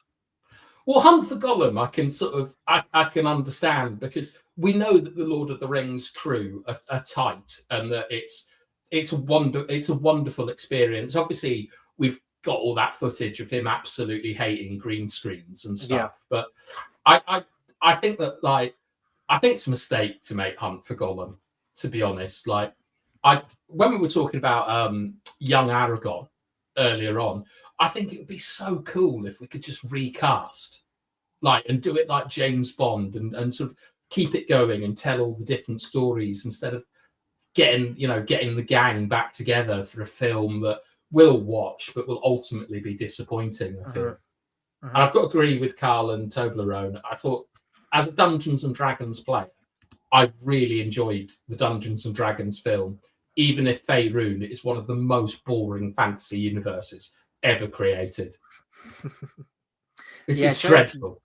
JX keeps getting me to watch that one, and the marketing, the trailers were awful, but I've heard, probably not to this same level, but I've heard it has almost like a Galaxy Quest, like cult following to it, that actually turned out that it was really good, despite what trailers it is really good. Like, it is a perfect kind of representation of what a good Dungeons and Dragons campaign is. Lots of silliness, lots of sort of a pettiness and silly things, and then a kind of world-ending event, like an epic conclusion. But it's really well done. Your man from Notting Hill, Hugh Grant, is fantastic in it. Chris Pine is really good. The Lady Barbarian is fantastic. It's one of those films you watch and it's a surprise just how good it is. It's the same as Galaxy Quest was. And then Carl says, it just feels like they're going back on everything they've been trying to set up by bringing Chris Evans and the old gang back. Just feels like a desperation move. Well, I mean, that's almost like you just mentioned there with Hunt for Gollum as well. It's like the last hurrah almost, isn't it? Just, we've got nothing else. let's just go for this. I will say, like you mentioned, like recasting and things like that, and I wouldn't necessarily want them to recast for this, but I thought, could we kind of merge the Barrow Downs and the Old Forest and Tom Bombadil into this movie as well? It would have no place in The Hunt for Gollum, and I know it takes place, or do like a separate film. I almost want like those missing chapters that we never got. Yeah, and then you could almost like fan edit de-age them a little bit, try and fan edit into the movie, so you've got the complete experience. Because we're going to get a little bit of that with Hunt for Gollum, I guess. But absolutely, it's going to be. I think it's going to be very similar to The Hobbit, where they're going to pull in like all this extra stuff, like obviously the White Council and Dol Guldur and Sauron and things. And I think I told you last week that if I had been in charge of the Rings of Power, it definitely would have been the Scouring of the Shire, like as a sort of French resistance style film. Like, did you get a whole series out of that, though? I think so. I mean, like, think about it. I'm thinking more 6 hours, something like, not like the sort of 10, 12 hours or something like that. I think. Like, do you remember those? This is what I miss about modern television: is we used to get things like. Do you remember? Have you ever seen V? I watched the newer version of it. I think I only watched like the first season of it. Okay, it was the remake of it. One. Yeah, it was about universal healthcare. It was a really weird Obama style like film. That was how they got you, wasn't it? They promised that they were the basic coming, saying here's the NHS, but it works. And the original V is like 4 hours long or something like that. It's got your man that played Freddy in Nightmare on Elm Street, and it's really good. And it's just a self-contained story, and it only needs to be 4 or 5 hours long. Like these, I think The Stand is another one that people really like from Stephen King, but we don't get these anymore. Like if you get something like Shogun, which was a TV series that a lot of people really like. That was originally a mini-series as well, about 4 hours long. And I'd love them to do mini-series about these things that we didn't see, like recast hobbits going from Bilbo's party to maybe Bree. Like, so you get like Buckland and you get, Old Man Willow and the Barrow Downs and stuff. 4 hours, I think that would be great. And it's just like an appendix or a compendium or something like, a sort of a side quip, or whatever they call them, that you can add on to it. It would almost be like the Brian Sibley BBC radio dramas. So he did the adaptation of The Lord of the Rings in the 80s. And then years later, he did something called Tales from the Perilous Realm, which covered the chapters. He missed them out exactly like Peter Jackson did, or vice versa, I guess. So he did the story of the Old Forest and Tom Bombadil and the Barrow Downs, but with a completely more or less recast cast. I think Gandalf remained the same between the two, but they couldn't get Ian Holm back to play Frodo. They couldn't get Bill Nighy to play Sam. So it's sort of that spiritual, as you said, like sidequel, spiritual successor kind of thing going on between the two of them. I guess you could argue that's how the animated Lord of the Rings films are as well, because you have the Rankin Bass Hobbit and Return of the King, and then in between you have the Bakshi Lord of the Rings. Yeah. So you can view Return of the King as, well, it continues the story, but it's a different animation company. It's sort of like a spiritual successor, I guess. But if you want the complete story, you can watch that with different actors and different animation style, I guess.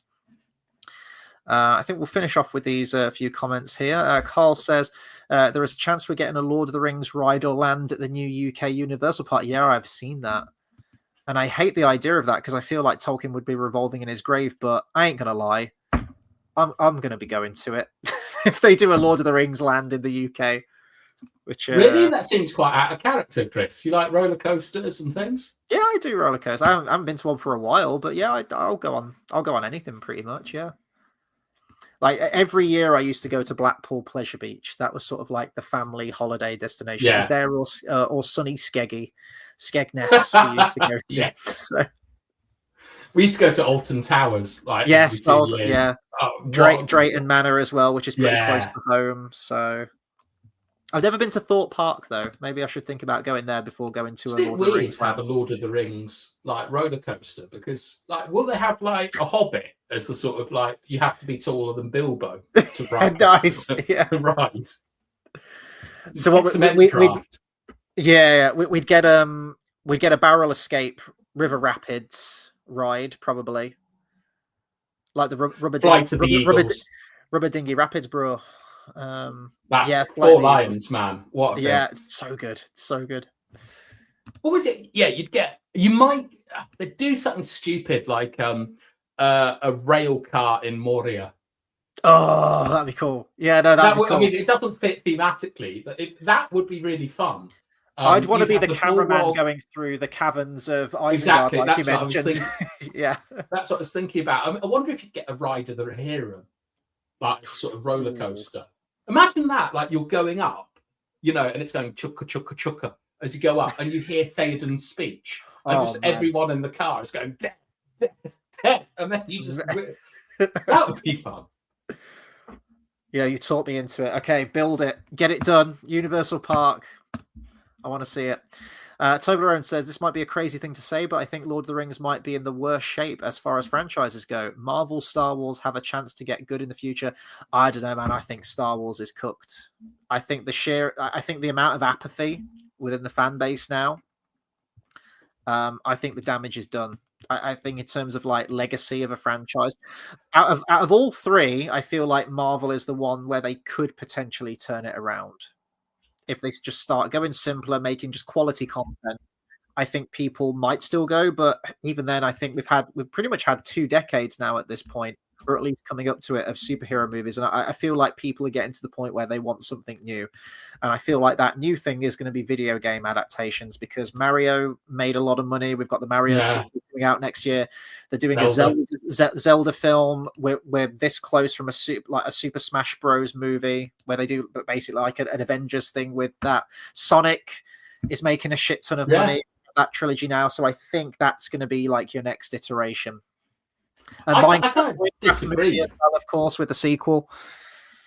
I know you want to wrap up, but I kind of disagree with that. I think that one good Marvel film doesn't change anything. Agreed. I think one good Star Wars film changes a lot, and I think the fact that Lord of the Rings is written and we have all the stories means that if, for example, they brought out Children of Huon or Silmarillion or something, there's still enough of an inbuilt audience that people would go and see it. I think Lord of the Rings is the most healthy because we've got the most canonical stories, and I just think the sheer volume of Marvel means that one good thing like that doesn't change anything, whereas one big Star Wars film that hits all the beats and that people like will restore everything. They just need one hit and it's back. I think I don't know. I think it would take a few, even with Star Wars. I think it's similar with Marvel. I think you need a few. Even then, like I know it wasn't to everyone's liking, but Andor I thought was absolutely phenomenal, and still like a massive sense of apathy. Like we've got Mandalorian and Grogu coming out next year, so just seeing the trailers for that just looks like Star Wars slop. For Dave Filoni slop. Like how many member berries can we get in there? Really uninspired storytelling and characterization. And man, just seeing something like Andor, I'm like, if you did just a whole string of that in film form, I think you'd get people. I don't know if you could ever. I don't know if you could ever repair the damage, because I mean the amount of ill will that was done to the fan base with the sequel trilogy. I don't think you could ever wash that away. Time. You put new characters, 1,000 years in the future, 1,000 years in the past.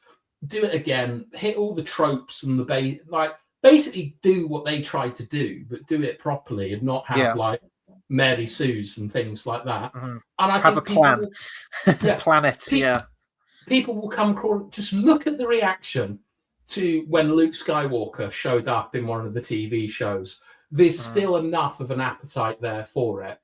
With Marvel, because I think that people see it as primarily a film medium and not a comic one anymore.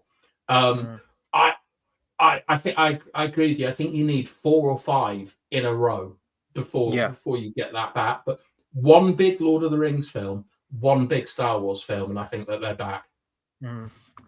And then Toblerone says, but after 5 seasons of Rings of Power, God help us. Well, it's going to be great for me because, you know, I'll be bringing out the content on the channel. I'll be like, as much as I don't want another series of Rings of Power, it's always fun to talk about on the channel. And obviously you guys can join the chat and share in our collective pain together. But Carl says, personally, I'd say Star Wars is in the worst state, Toblerone. They've really painted themselves in a corner with betting everything on Rey. Yeah, what is happening with that Rey movie, by the way? It's gone very quiet, hasn't it? Interesting.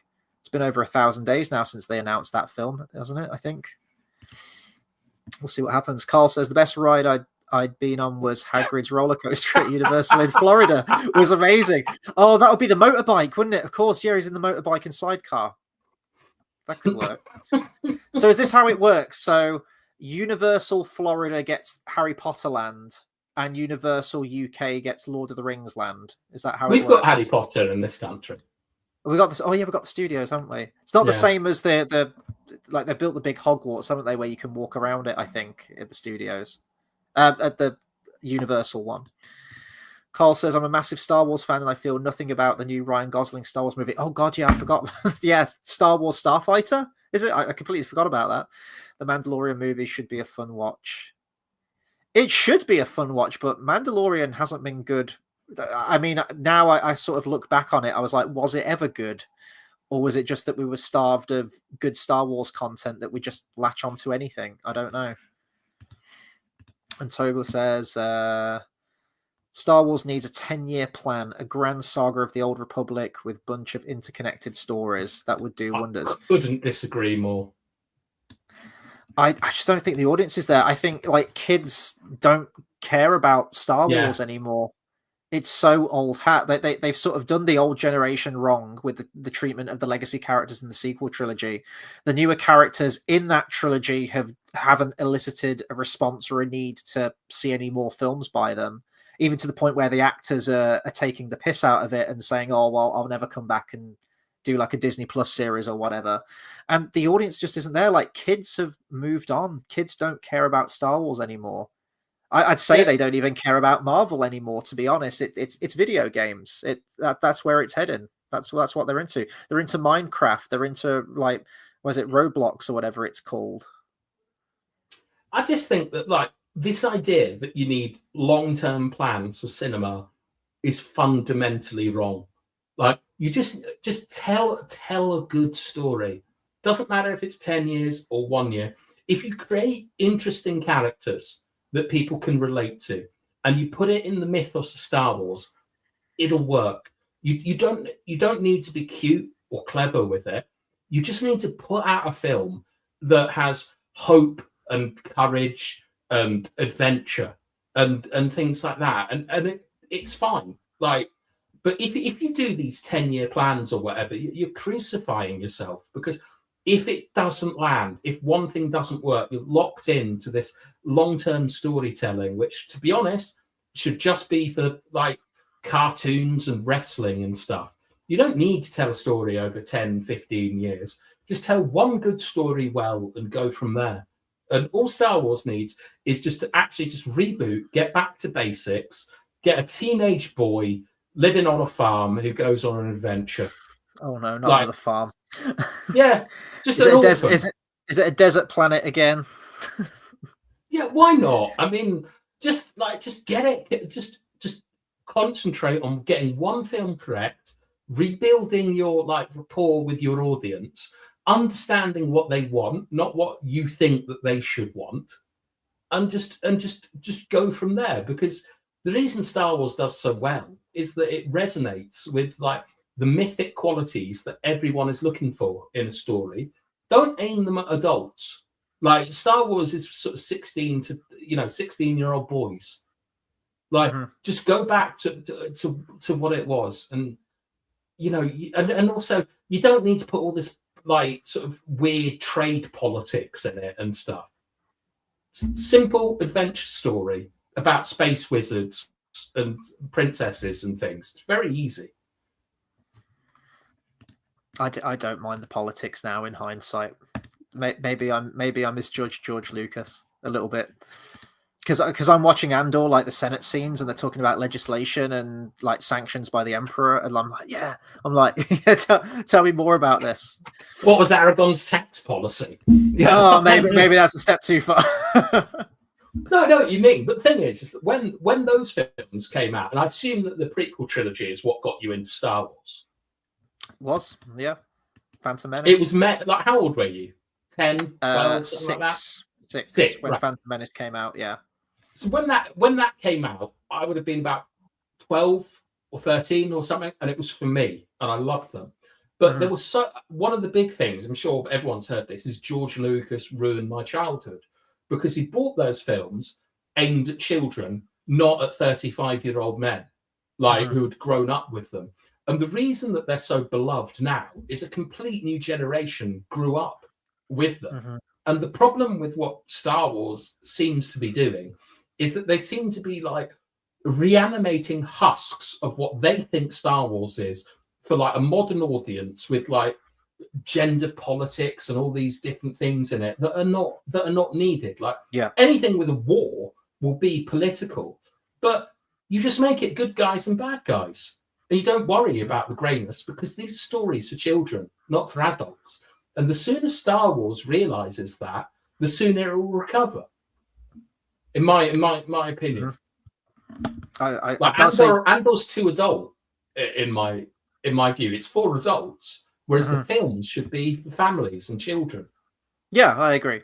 I think it's just I look at Andor as I've said this before. We may have said it on the last stream. How I have to keep reminding myself that Andor is a Star Wars show.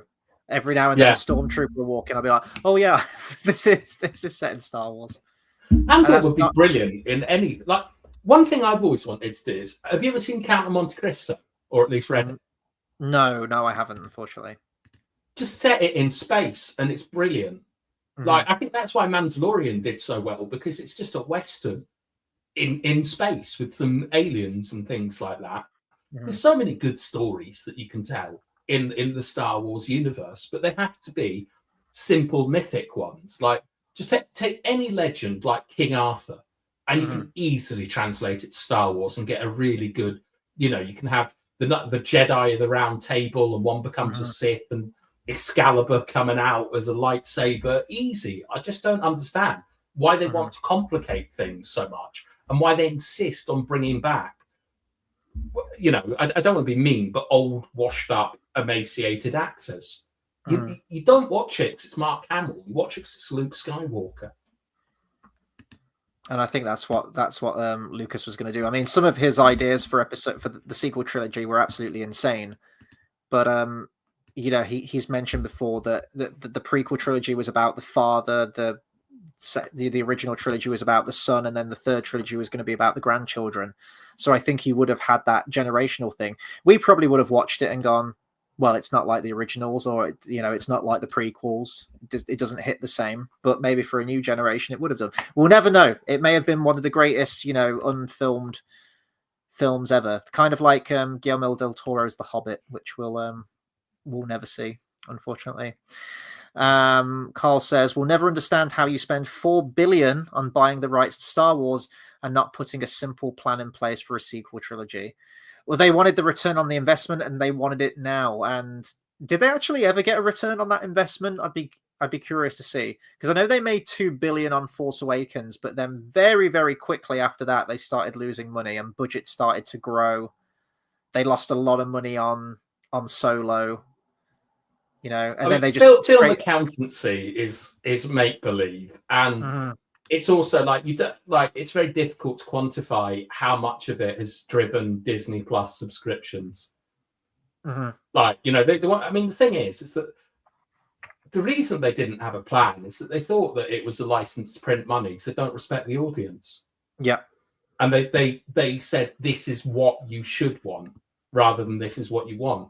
And that's the problem, in my opinion, with modern cinema, is that it's not about market forces anymore and what people want. It's about being essentially lectured to by a liberal elite that have no understanding of the world around them. Exactly. This is sort of echoing Carl's point here. Star Wars has been turned into a girl brand, and yeah, even the girls hate it. Good job, executives. Yeah, that's all Kathleen Kennedy, isn't it? That's where it stems from. I get the feeling that Kathleen Kennedy, because it's insane to me that she still has her job. I know she's produced some fantastic films under the leadership of, Spielberg and George Lucas and things like that. But how she still has a job, seeing how much money has been lost by a lot of these, is insane to me. But I think it's going to be like the Hydra effect, because she'll be coming up to retirement either in this year or next year. She keeps saying like, "Oh, I'm not leaving," but she will have to go at some point, and I think it's just going to be like the Hydra. You cut off the head, and 2 or 3 more grow back in the place. I think we're just going to they're going to reinstate another Kathleen Kennedy, one far younger and more powerful, or something like that. Look, she just needs a good film to go out on. It's she keeps saying that. That's why she's hanging on, and she's not getting it. She just needs one good film. That's all they need, is one good film. And I think they make so many mistakes by turning to what's hot at the moment. So like the people that did Stranger Things, the people that did Game of Thrones, they just keep trying to get like a sort of skeleton crew success. Yeah. And they just don't really understand that Star Wars, like a lot of, like all these films that do well, are quite similar to things like Mr. Bean, where Mr. Bean is so beloved and well known because it's just a very simple concept that translates across all sort of cultures. And if you just go for a battle between good and evil, like you're gonna hit it. You're going to get it right. And the nearest I think they got was Solo, which I really enjoyed because it was an adventure film. It wasn't like, I don't know what the sequel trilogy was about, to be honest. Like what they were trying to say there's or no do. Story. Yeah, there's no story. There's no connective tissue between any of them. Yeah, and I kind of respect what they tried to do with The Last Jedi. Like they tried to do something fresh, but it shouldn't have been in the main trilogy. Like they should have done something like a Star Wars horror film. Like, so if they want to explore doing different things, it should have been separate to what you think of as the main offering. And they're too obsessed with things like trilogies and stuff like that. Just make one good film and listen to your audience, see what it wants, and you'll be okay. And this is why I fear for the hunt for Gollum, where they're like, right, people like Gollum, they're like Gandalf, they love Aragorn. How can we make that work? We don't want to see that. We want to see the Silmarillion, or we want to see like we want to see things that we haven't seen before. And it's just a real shame that they think they know better than the audience, and that's what annoys me. And how they vilify the audience as well constantly, which is it's always the same narratives that are always played out. Carl says, I'm just happy these AI fan films are being created on YouTube. Yeah, some of them are really good. I guess it just reminds you of that simpler time where it's just depicting a scene, a conversation, a monologue of a certain character in one of the expanded universe novels. And it's just nice to see it visualized in some way. On the subject of AI, actually, I want to give a quick shout out to Everything in Middle Earth, who's just produced another one of his Tolkien short films that he's doing on his channel, all about the life and of Aragorn after the trilogy in the books, and the death of Aragorn. It's a really it's like 5 minutes or so, really good short film. So I'd recommend checking that out. And I'm assuming that's done with digital art and augmented with AI and things, but it's solid. So give that a watch. Toblerone says 10 years since the last good one, Rogue One. Now's the time Disney surprise us. Well, they're surprising us with Mandalorian and Grogu and what was it, Star Wars Starfight. So we'll see how those do. Yeah, Rogue One I didn't mind. I really enjoyed Rogue One at the time. It has a lot of problems. It's not a perfect movie, but I do think that Andor has really strengthened it. Yeah. And you do notice that the massive drop off in writing and acting quality between Andor, made however many years later, and when you go back to Rogue One. But it's Andor's provided nice supplementary material to help bolster Rogue One just a little bit better, I think. It's not perfect because Jyn Erso is a terribly written character, really just boring and one note. So maybe we need a Jyn Erso series. Maybe that could be the next one. And just get all the people that did Andor back. Let's go again. A Jar Jar Binks series. All that, I'll take that at this point, as long as it's written well.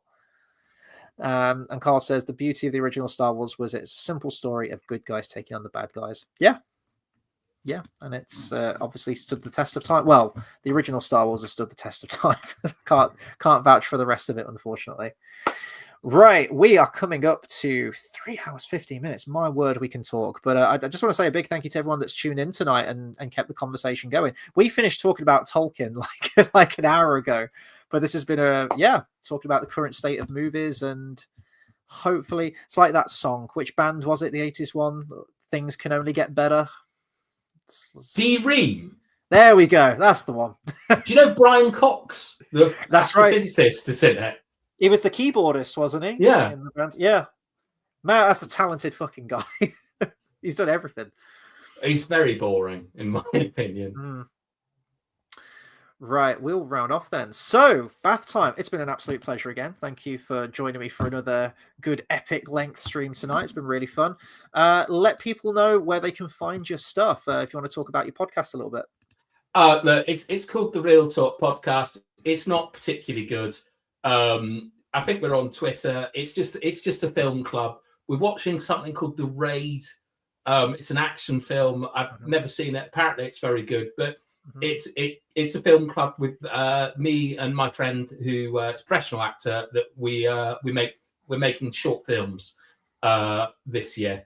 Like Carl comes and joins us sometimes.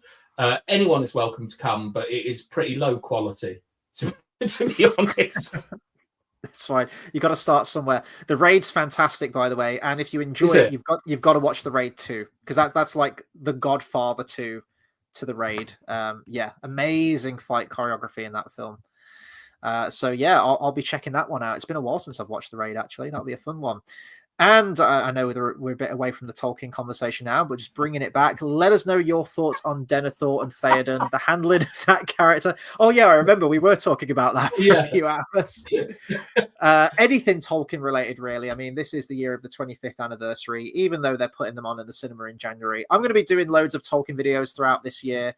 And, I guess I'm going to have to do that for the following year for Two Towers and the following year for the Return of the King anniversaries, but it's all good stuff. And also, I might be booking New Zealand for next year when the dates go. It's happening. It's happening. From our last conversation. Did you see what I did there? Yeah, I did. I was going to bring that inside joke. Right, moving swiftly on. Please do feel free to subscribe to the channel for more movie reviews, discussions, and, well, probably more live streams like this. Bathtime, it will be a pleasure to get you on the stream again. You sent a whole list of video ideas, really, really great ideas. So, if you like these, then and you want to see more, let us know, and we'll keep doing videos. I kind of did a Jeremy Johns thing there by accident, didn't I? I've got to punch the camera now and get a red backdrop going. Sorry, just bring up the last comment. They view us as idiots, to be patronized, lectured to, and indoctrinated, but our spirits will endure. Yes, hope. There's always hope. Even as the crap shoved down our throats will be forgotten to the winds of time. We've just got to keep going to see good movies, go back to the past. That's what I'm going to be doing this year, watching lots of old stuff that I haven't had the pleasure of watching, and hopefully having a great time. Bathtime, thank you so much for joining me again tonight, man. It's been a blast. Absolute pleasure. Thank you for having me. And thank you to everyone at home. We'll catch you on the next video. I don't know what the next video is going to be, but I'll be streaming again probably sometime next week. We'll figure something out. We'll do something. Take care, everyone.